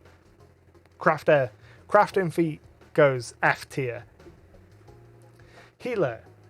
You have a healer's kit. You can expend one use of it and tend to a creature within 5 feet of you as an action. That creature can expend one of its hit dice and allow you to roll that dice. The creature regains the number of hit points equal to the roll plus your proficiency bonus. The thing I'm thinking with Battle Medic is, why is this not a thing with the healer's kit? What is the point of the healer's kit if not this? Let's have a look at what the I can't even remember what the healer's kit actually is and does. As an action, you can spend one use of the kit to stabilize a creature that has 0 hit points without needing to make a wisdom medicine check. That's fine if no one in the party is magical. Chances are you can have... If you're using your healer's kit to stabilize, rather than using some kind of magic or a potion or one of the many other ways in which your party has to stabilize or heal someone, I feel like things have already passed the point of no return in that combat. Surprise Chris. Let's get rid of Surprise Chris Perkins. I do feel like using the healer's kit to restore for a creature to be able to roll a hit dice does feel like something it should be able to do naturally, but it's a nice option for someone to have if they are not a healing caster. I'm not sure it's strong enough that it would make me go, yeah, I'm going to take this specifically for Battle Medic. But then healing rerolls whenever you roll a dice to determine the number of hit points you restore with a spell, or with this feat's Battle Medic benefit, you can reroll the dice if it rolls a 1. So just it's a fine feat. It's a nice feat for healers. If you're a cleric, it gives you some options for healing that aren't magic. If you're a non-magical healer and your cleric goes down, you can get your cleric back up.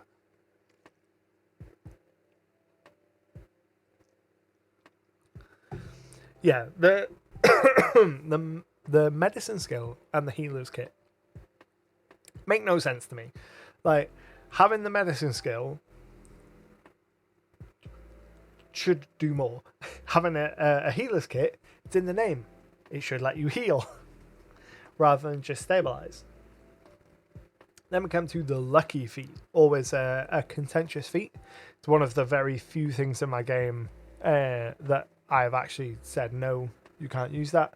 Specifically because I gave my players more instances of inspiration. I gave them 3 uses of inspiration to be hoarded at any one time versus the 1 that the system assumes as base. So I said, because each of you gets 3 inspiration anyway, I'm going to take away the lucky feat because that would it would mean you get too many. But this one, you have a number of luck points equal to a proficiency bonus you can spend on the benefits below. You regain them when you finish a long rest. Immediately after you roll a d20 for the d20 test, you can spend 1 luck point to give yourself advantage on the roll. So you just get to re-roll it, and you don't get to add a 3rd dice. So in that way, it is less powerful, but it's tied into proficiency bonus now. Oh my gosh! Holy moly! Let's go and have a look at what it was initially, because I feel like you can use it more now than you could. Yeah, you have 3 luck points. So before you had 3 luck points, now it's tied to proficiency bonus. So in the first couple of levels, you'll have less. And for the rest of the game, you'll have equal to or more than you had options before. But it's not quite as powerful. It's fine. I don't think it's as big of a deal in this version of D&D as it was in 2014's 5th edition, because you now get inspiration every time you roll a nat 20. So there's a lot more inspiration floating around. So if someone had inspiration, they'd be able to use it to give themselves advantage on a roll anyway. So the advantage part of it, other than using it after you've made the d20 test, isn't wildly different. Imposing disadvantage is nice, but again, not hugely problematic. I don't think it's as problematic as the original Lucky was. I love how Pathfinder 2nd edition uses the medicine skill. They could have taken a hint from the battle medicine feat from 2nd edition, which is a nice once-a-day ability to heal in combat per person. That is pretty cool. How long to errata Lucky backup due to feedback? Yeah, I imagine that the people that really like Lucky are going to be... They're going to want their third D20 roll from it. Magic Initiate. You get 2 cantrips of your choice from a spell list, and then you choose a first level spell from the spell list. You always have that spell prepared. So you just choose one of the spell lists, either Arcane, Primal, or Divine. You get 2 cantrips and a first level spell. Do you get anything else from that? If you have spell slots you can cast for this. You can also cast the spell you say spell slots you have. You can replace one of the spells and level up. It's a fine feat. I think there are better ways to get magic. If you want magic at first level, just choose one of the races that give you a bunch of magic at first level, but it's fine. With the change to the interruption of long rest, it seems like they want to make long rest something you only do when you're really safe. Long rest absolutely should be something you only do when you're really safe. Like, it's rare that I get adversarial when it comes to my approach of me as a DM versus the players. But if my players are in a dungeon and they take a long rest before they've cleared it, absolutely. 100% I'm throwing something at them. They're not having that long rest. Because why would any creature that is aware of an enemy presence allow them to rest? You know, a long rest should only be something that's taken in safety. I personally would love to run a more gritty realism system where a short rest is 8 hours and a long rest is like a week, because a big problem I have is that the current system really incentivizes really compact campaigns, leveling from level 1 to 20 in the matter of a couple months. You know, you might play for 6 months and only pass 2 weeks of game time because of how dense you can make all of these things. And quite often my players will be like, oh, was that really only this short period of time ago in world? It was months ago we did that. So I would really like to extend both of the rests. Musician, the most musicianiest musician that ever musicianed. You gain a tool proficiency with 3 musical instruments. That's fine. I feel like bards get that anyway, do they not? As you finish a short rest or a long rest, you can play a song on a musical instrument with which you have tool proficiency. Give inspiration to allies who can hear the song. Number of allies you can affect this way equals your proficiency bonus. That's really nice. I like that. The inspiring song is really cool. It is really great for the bard, but it's also just a nice little teamwork element. Savage Attacker. So it's repeatable. You can get this multiple times. You're exceptionally broad learning. Wait. Savage Attacker. Completely skipped over the entire Savage Attacker. It's not repeatable. Trained to deal with particularly damaging strikes. When you take the attack action and hit a target with a weapon as part of that action, you can roll the weapon's damage dice twice and use either roll against the target. That is a really interesting feat, because it's not you can re-roll and take the second result. It's not if you roll a 1 you can re-roll. It's just roll both dice and just choose the better one. Use this benefit only once per turn. If you are a martial character, Savage Attacker might be one of the better feats to take at first level. I think that we're going to see a lot of fighters with Savage Attacker. A lot of barbarians with Savage Attacker as well. So the skilled feat, you have exceptionally broad learning. Choose 3 skills in which you lack proficiency. You gain proficiency in those skills.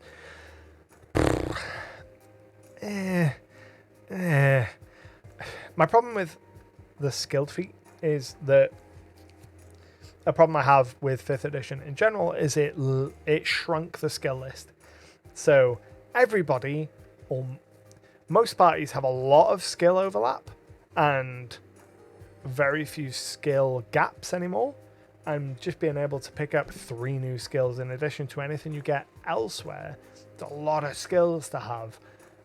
And across a whole party, you have a huge amount of overlap, and, you know, the rogue might be really good at picking a lock, but there's no reason that someone else might not have just picked up a bunch of the skills necessary to do it. Is that not Jack of all trades? I think Jack of all trades. Let's have a look.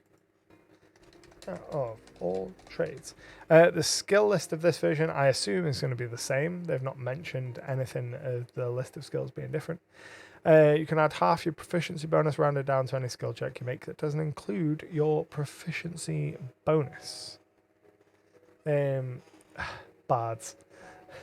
Bards and their skills. Right, Tavern Brawler, Enhanced Unarmed Strike. That's pretty cool. 1d4 plus your strength modifier instead of just doing like what, one damage, I think, or just your strength modifier, isn't it? And whenever you roll a damage die for your unarmed strike, you can re-roll the dice. If it rolls a 1, you must use the new roll. This is a really weird one because you're gonna roll a lot of 1s on a 1d4. You've got a 25% chance of rolling a 1.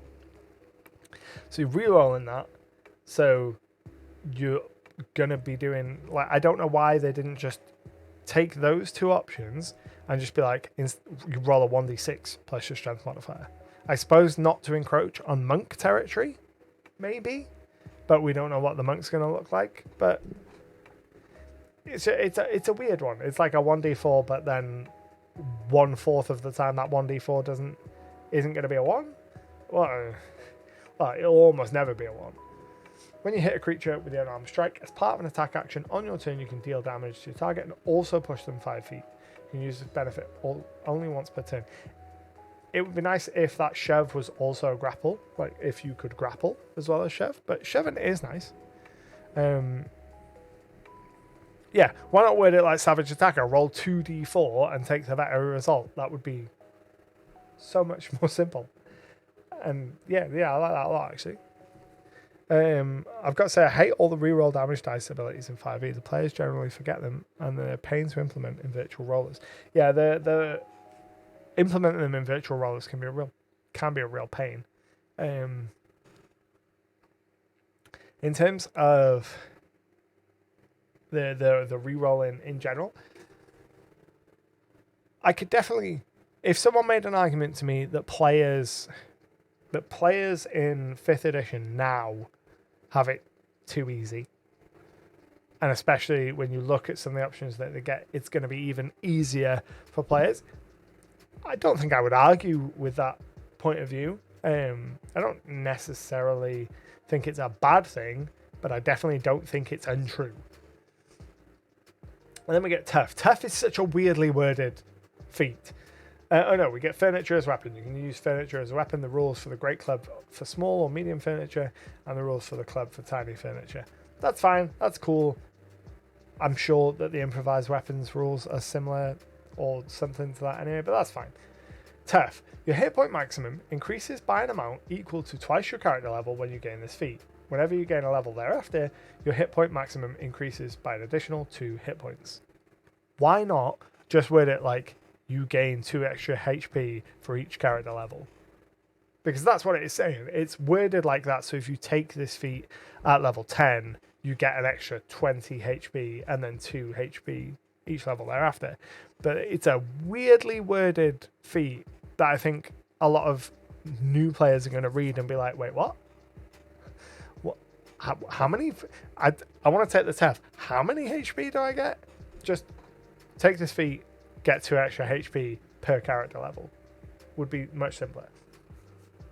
Rules glossary. This is one of the most kind of interesting parts of this document, I think. So it defines some terms, talks about some stuff, arcane spells, artisans' tools. Those tools now cost 15 gold pieces a piece. Creature types.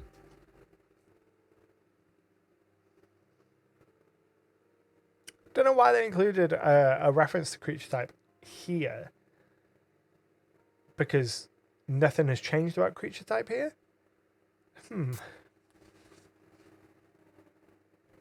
That makes me think, who is this document for? This document is not for new players. So why do you need to define a creature type? Everyone knows what creature type is. That's a weird one. The D20 test, I hate the name, but I'm glad that it has a specific wording. I would much prefer something like the basic roll or something like that, but D20 test is, I hate it. Make me a D20 test.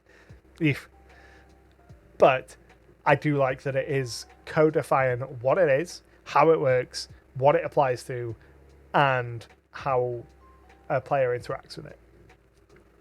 Interesting though, the pairing of DM determines whether a D20 test is warranted in any given circumstances. To be warranted, D20 test must have a target number of no less than 5 and no greater than 30. But then rolling a 20 is always a success, regardless. So there's a weird element there that you're like, if you are rolling, it'll always work, and we're going to give you really rigid numbers that you can roll between. Jumped out as being weird to me. But if you roll a 1 on the D20, the D20 test automatically fails, which means that now ability checks and saving throws automatically fail, same with skill checks, death saves. Death saves already automatic. Well, yeah. So non-attack roll-based D20 rolls now fail on a 1 by default in the rules. Same with rolling a 20. It's how a lot of people play. It's not how I play, but a lot of people use that anyway, so it makes sense for them to codify it in the rules, make the rules reflect how the game is actually being played. Top limit is supposed to remind the DM that if something's an impossible, don't ask for a roll at all. Yeah, I'm not a fan of skills being auto fail and auto crits. I don't know whether I am for or against it. I'm just glad it's clarified, and hope that in the final rules it is made really clear so that people don't have to go and try and search for it online. Shuval says, agreed, simple and concise wording helps everything. 100%. Do you think this will include the concentration roll for spells? That's a good question. Let's have a look, because maybe it depends on the wording of concentration. Concentration. Of course. Duration, concentration. Some spells. Concentration's a Constitution save, right? I think. Why? Where are just the rules for what concentration is? Concentration is something that always trips me up. Let's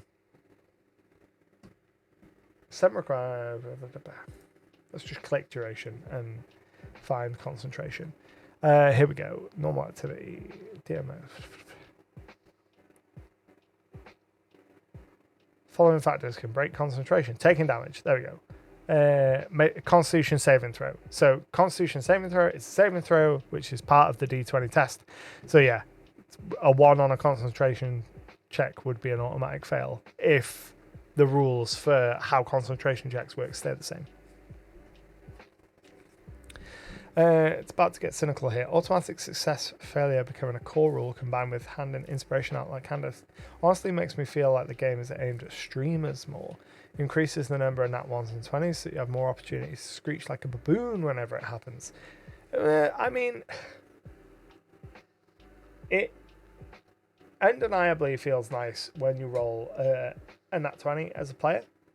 I would say it is nice to get a crit as a DM. Like, it's nice to succeed, rolling high numbers on your click-clack math rocks is nice. I'm not wholly okay with not getting to crit as a DM. But handing inspiration, it's the inspiration is the big one for me. More instances of inspiration means more rolls at advantage, means a higher average number of successes, means more powerful players. And more powerful players is fine, but if you don't bring the monsters up to account for that, or don't reassess how you approach encounter design, then it makes it so that it's even harder to create an encounter that is balanced and to figure out how you have any semblance of balance, which is already a big problem with 5th edition. Constitution. Yeah, it was Constitution check. Streamers aren't people. I think they'll get a lot of negative feedback on the criticals. Yeah, maybe. Inspiration needed a tweak, and I think this way is fine. Yeah, I'm fine with it being a thing as long as they move the dials for monsters kind of commensurate with it. As long as they go, okay, players are now more powerful because they're rolling more advantages, so we're going to dial up monster power. Not even individual monster power, just we're going to advise put more powerful monsters in your encounter. in this new encounter builder that we give you, which is all I want them, a new encounter builder. But as long as they do that, I'm fine with players getting inspiration every time they roll a nat 20. Like the design intention of going, players enjoy getting a natural 20. It represents a significant moment for them. It represents something really cool happening. We're going to give them a mechanical reward for that. Is fine. Like, I'm wholly on board with that design intention, wholly on board with it also creating a snowball effect where you go, I did this really cool thing, I get inspiration. It means the chances that I'm going to do a really cool thing after it increase, and then I get an inspiration. And that snowball effect, I'm also fine with that, as long as they don't leave monsters and the monster balancing behind. As long as they bring monsters up with it, I'm happy for players to have as much inspiration as they can muster from the natural 20s they roll. I do wish that monsters still got to get critical hits, because, you know, it's terrifying when you get crit by a monster. That is part of the game that you lose. And yes, it means that you have fewer deaths at low level, but you miss out the ability of a monster being like, oh, it just got real. And Jeremy Crawford turning around and saying, well, it's fine, you know, monsters can use their recharge abilities, but not all monsters have recharge abilities, especially at low levels. So unless they're going to drastically increase the number of recharge abilities that they're including, I'm really not okay with monsters not being able to crit. Same with magical attacks. Like, I imagine that spellcasters are going to be standing there feeling a little bit salty that all the martial characters get to enjoy crits and get but tons of inspiration from these crits, whereas the spellcaster is stood there going, yeah, I just don't get to roll a d20 as much as you guys, so I'm going to have significantly less inspiration. You know, it kind of sucks. No monster crits could make so many combats feel formulaic and lacking uncertainty. After a few hits, you can kind of assume how much damage a certain monster would do. Exactly. Makes it very flat, which is fine from we're designing this. Fine from we want it to be balanced from a design standpoint, so flat is good. And that's why they, you know, for the monsters, they're like, this monster does this amount of damage represented as a number of dice rolled of flat damage. But it's already like making encounters and running monsters, especially with like claw attack. A lot of monsters don't have interesting abilities, and for a lot of monsters, especially ones that are just claw attack, a critical hit is the most interesting thing they will do. And if you take that away from them, then they're just going to stand there and be punching bags that hit back. And yes, that is something that they could change with monster design, but given that they have repeatedly said Monsters of the Multiverse was a sample of their design approach for monsters going forward, and those monsters weren't radically changed and didn't get a whole bunch of new interesting abilities, I don't think that's going to happen. I'd like to see every single monster get an option to use their bonus action, an option for a reaction, an option for a recharge ability, and some kind of meaningful option, not necessarily to that individual monster, but maybe that monster group. So all goblins get, you know, their nimble escape, like, is a good example. I'd like to see that applied across all monsters. So all monsters have like their type ability that comes from the group of monsters they belong to. They get interesting bonus action from reactions so they can really engage with all elements of the turn order, because that would make them much more effective if they can make more use of just, rather than just stand there and attack and bite. I like the kids on bikes mechanic of diversity tokens being given when players fail. Each token is a +1. You spend it on any. That would be cool. Like, negative inspiration would be. I don't think it would be popular if they turned around and were like, oh yeah, you get inspiration on every 20, but you get an adversity token on each one. But that is an interesting idea. Like the compounding failure in addition to the compounding success. That'd be really interesting. The thing I think is really, really weird is that they've made it clear the rules are supposed to reflect how people actually play with the auto success of the 20. However, inspiration still works like the old and not how people use it as a reroll. Yeah. Just popping in before falling asleep, wishing you guys a great stream. Thank you very much. Honestly, they should let all classes have spike opportunities like a crit on sneak attack and boost monster to accommodate and spread the joy rather than flatten it all. Yeah. Sharpen your axes, kids. The Great Edition War is swarming up again. Yeah, begun the Edition War has. Yeah, I mean, I'm all for a healthy Edition War. Honestly. With the crit cards in PF2, you can bank crit and do normal damage instead, but counter a failure. That's pretty cool. You mean continued? The war between 5 and 5.1. Oh my god, like a surround sound. Like Dungeons and Dragons surround sound 5.1. Oh, I'm stealing that. I'm stealing that and I'm going to go and find the Dolby 5.1 logo and modify it to be OneD&D 5.1 surround sound. So crit hits automatically succeed on a 20 and you get inspiration. Automatically fail on a 1. Divine spells, gaming set, and now cost 1 GP. I'm not sure why that needs to be included in this Unearthed Arcana.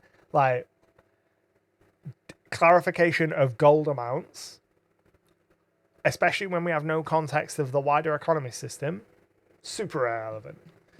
This is like OSR versus 3.x versus Pathfinder 2nd Edition versus 4 versus 5 versus 1D&D. Yeah. Grappled condition. Your speed is 0 and you can't change. That's an interesting addendum to the speed 0. You have disadvantage on attack rolls against any target other than the grappler.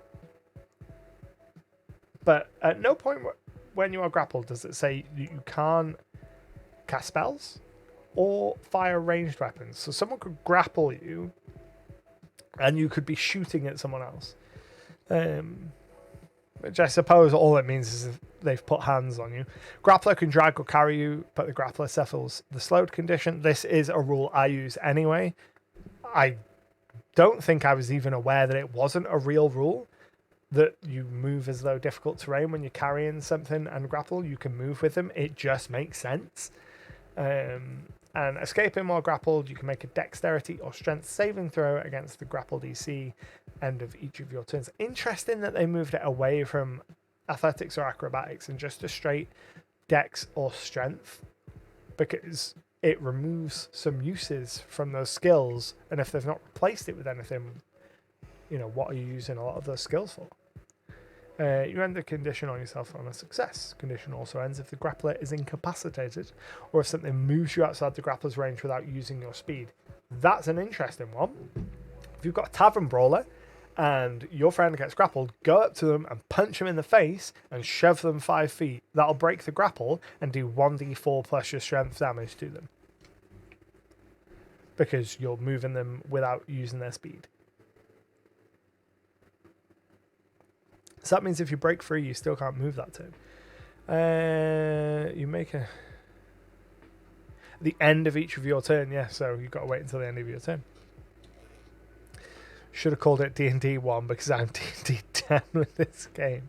OneD&D's final form is a subscription service, and Backclass actually breaks the near monopoly D&D hat.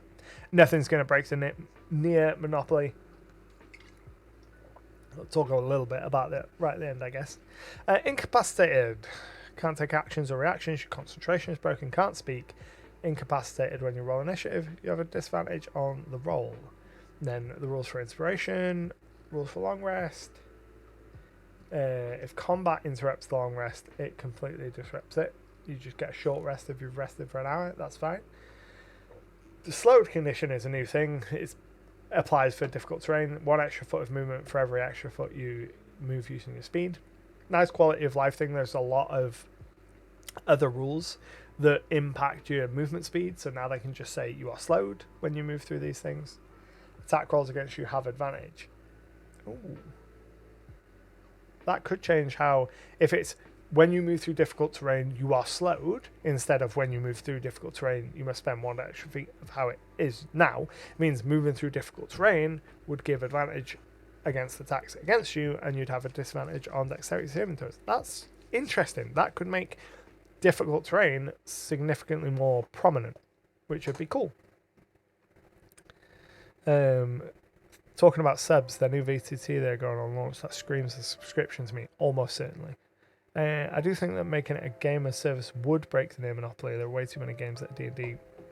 Same time, I think Hasbro will force the issue. Let's get through this page, and then we'll talk about subscriptions briefly before we end. Tremor Sense, you can sense stuff. I think that's broadly unchanged. Unarmed Strike. An unarmed strike is a melee attack, involves your body to damage. Your bonus to hit with the unarmed strike equals your strength. On a hit, your unarmed strike causes one of the following effects. So the Tavern Brawler just gets to do the damage and do a shove. So they could do the grapple or a shove instead of the damage. So you do damage, you do the grapple, and you shove. And then the spell lists breaking up into Arcane, Divine, and Primal.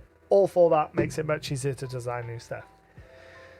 So when it comes to sales as a service, subscription as a service, product as a SaaS, the subscriptions, I think that we are going to see a subscription of some kind.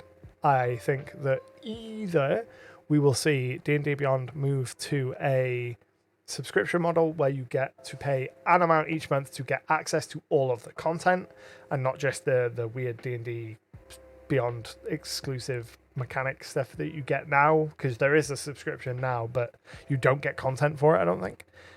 You're either going to get one where you get content through D&D Beyond, or you're going to get a system where, hey, we have this VTT, you can pay each month for the VTT. I was talking about this on Discord the other day. If they bundle D&D Beyond and that VTT into an affordable package, kind of $10, if they can hit that $10 price mark for those two options, and be like, for $10 a month, you can get access to all of the 5th edition stuff that we put out and our VTT, it'll make a killing. It's an ideal price point for it, not having to go out and buy the books anymore, getting the VTT, not having to go through a third party, keeping everything in-house. I think it will be incredibly successful. I don't think that we're going to have a situation where introducing sales as a service option, subscription type thing is going to break up D&D's monopoly at all. I think that it will just be a more convenient way for them to give someone a complete package. And I think there will be plenty of people that will be very happy with it, that will go, cool, I get to pay $10, $15 a month and I get all my content on D&D Beyond and I get this VTT and I don't have to worry about anything else. I don't have to pay out any other money to any other services. It's just all there in one platform that's convenient for me. I think what it will do is it will close out that ecosystem. So once people are in the D&D ecosystem, it's harder for them to move out of it because they're not, like at the moment, if you are playing 5th edition online, then you've got Roll20, Fantasy Grounds, Foundry, Astral, Shard, 5, 6, 7, however many different virtual tabletops with which to play. But each of those also supports other systems. So you have potential exposure to other systems through those options. Someone says to you, hey, you interested in playing some Pathfinder 2nd edition? And you go, I don't know, I don't really want to I don't have any of the stuff. And you go, oh, well, we've both got Foundry, and it's on Foundry, and I can just show you, and we can be up and running really quick. That's a much more enticing buy than going, hey, you're interested in playing Pathfinder 2nd edition? And you go, I don't know, I'm really invested in D&D Beyond and their tabletop, their VTT. And then someone turns around and be like, well, you've got to buy a complete other VTT for us to be able to play it. I do think that it will be, if they introduce a subscription, it will be incredibly successful. It will just close in that community more. Getting more value for my D&D Beyond sub would be welcome, though. Yeah, absolutely. Sub lets you have more customers and share your purchases with others in your campaign. Yeah, you can have more characters, share your campaigns. I don't think that's worth the price of subscription. I say that I haven't D&D Beyond Insider account, is it called? Because I'm a content creator, I get the D&D Beyond stuff, so I get the subscription stuff as part of making D&D content. But I don't think it's something that I would necessarily pay for. Certainly not with the way that I use D&D Beyond at the moment. If I was more ingrained in that ecosystem, if I was using D&D's specific VTT, that might be different. What's If been trying to make a VTT since they bought TSR and they've yet to get out of the we really want to do the stages. True. I've never seen it in the flesh, and I have heard distant tales of people that really did enjoy D&D Online back with 4th edition. I've also heard tales of people that absolutely hated it, but I have heard tales of people that enjoyed it. How will it handle 3D third-party content? That's my worry. I don't think it will at all. I don't think that Wizards VTT is gonna have any third-party content. The VTT is too fancy. You'll have to buy all the assets. Sure, it looks nice, but you can't import your own images into it like you can a token-based VTT. That was something that jumped out to me. Was that with all that 3D-based things, fine if you can import like a Hero Forge model in. Excellent. If they can work out a deal with Hero Forge, that would be really cool.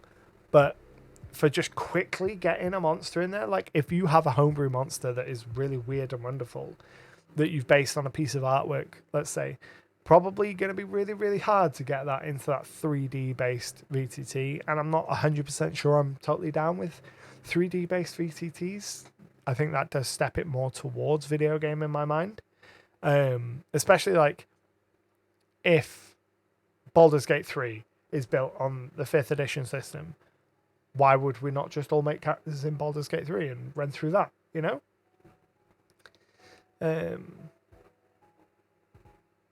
Though to keep the VTT, you'll need to match beat the others.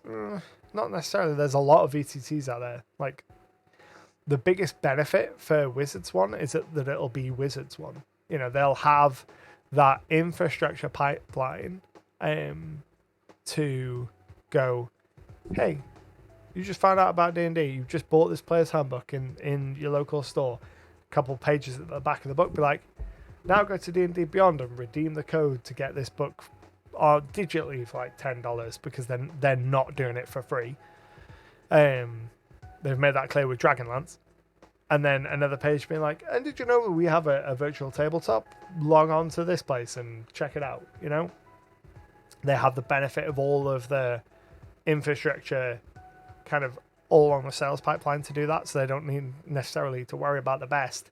Same as D&D as a system doesn't need to worry about the best. They can ride on the name recognition and the kind of long-term industry implementation to kind of continue to exist. Why make it out a deal with Hero Forge when you can make your own system and sell this whole OneD&D thing?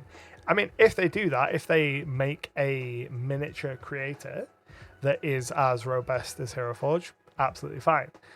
But it's same as like licensing out D&D Beyond. I could see a situation where they license out to Hero Forge and over time look with the intention of buying out Hero Forge. It's just a roundabout video game. Might as well play Neverwinter Nights. Possibly. Like, it might not be that, but it has every potential of feeling like that. 3D VTTs are amazing, in my opinion. This level of freedom, it can never be replicated with 2D VTTs. That is true. I haven't had first-hand experience with a 3D VTT. I've only experienced top-down token-based VTT play, so I could feel entirely different in actuality. I'm basing it entirely on my gut feeling. So 100% I could be wrong. And when this thing comes out, assuming that it comes out through D&D Beyond and I retain that same kind of influence or access and try it, if it's good, then it's good. Like, I'm happy to sing the praises of these things when they're good. Start taking wagers now on what the OneD&D title for the Ravenloft module will be. Smart money is on something off Strad. Yeah, I have seen bits and pieces of Tailspire. But yeah, that is the end of the UA for this. I think that we're gonna see. I hope that we're gonna see a bunch more support for Dungeon Masters. That's my really big takeaway from it all. Is please empower Dungeon Masters more and give them more tools. Brunch with Broadway says D&D Beyond better support every inch of 5e if they release the VTT. Yeah. Tabletop Simulator works wonders as a 3D VTT, though it's not built for D&D, just any tabletop game. Yeah, I've had Tabletop Simulator for a long time and never touched it. Owlbear Rodeo is pretty good VTT. Owlbear Rodeo is what I would recommend if you don't want any like system automation. So I'm throwing things all over the place here. So passionate about it, I'm just throwing stuff. Like if you don't care about the system that you're playing on, managing automatic hits and misses and navigating spells and stuff, if you just want something to show your players a map and where they are and where the monster is and maybe track HP, Owlbear Rodeo is perfect for that. It gives you exactly what you need to convey positioning and use a map, and then you can just play the game however you're playing the game. Awesome hair, by the way. Thank you. Whew. Right, I think that we're going to call it there. Because what time we're on? We are 20 past midnight. We have run a little bit over, but that's all good. By the end of 2024, I doubt 2014 5th edition will have support on D&D Beyond anymore. I mean, they keep insisting it's backwards compatible and it's all one edition now. So in theory, it should. But I think that we're going to see a lot more legacy content get introduced and slowly get shifted away to a separate section. And then maybe over time. I don't think Modding Canaan's Tome of Foes and Volo's Guide to Monsters, I don't think we're going to be able to easily access them in the long term. Good stream, glad I can make this one. I'm glad that you can make it as well. I'm very skeptical of any and all digital ownership, which is entirely fair. D&D Next was supposed to be compatible with all previous edition at first, although that was obviously bullshit from day one. Yeah, 100%. Like I said, pretty much right at the start, I'm fine. I would have been fine with them saying this is not going to be compatible. There are elements that will be compatible, but we are not making the promise of compatibility so that we can fix the things that need to be fixed and make an edition that has the legs to, go the distance and be our one D&D going forward. I don't think that 5th edition has got the bones behind it to really be the edition of the ages. But I hope you've all enjoyed the stream. It's been a lot of fun. We do this every week. I will drop a whole bunch of links in the chat if my stream deck will work, which it won't. So normally I drop a whole bunch of links being like, hey, go and check out me on Patreon and go and check out my YouTube and Discord. And those links are normally posted straight in the chat. But for some reason, they don't want to post this week. So underneath the stream, somewhere in the About section, there's a whole bunch of buttons. They'll take you to wherever I am all across the internet. I make YouTube videos every week. I have a Discord with a whole bunch of people where you can talk TTRPGs. I have a Patreon where I release a 5th edition focused magazine every month and a whole bunch of other stuff. So go ahead and check that out. I hope you've enjoyed, and until next time, happy gaming.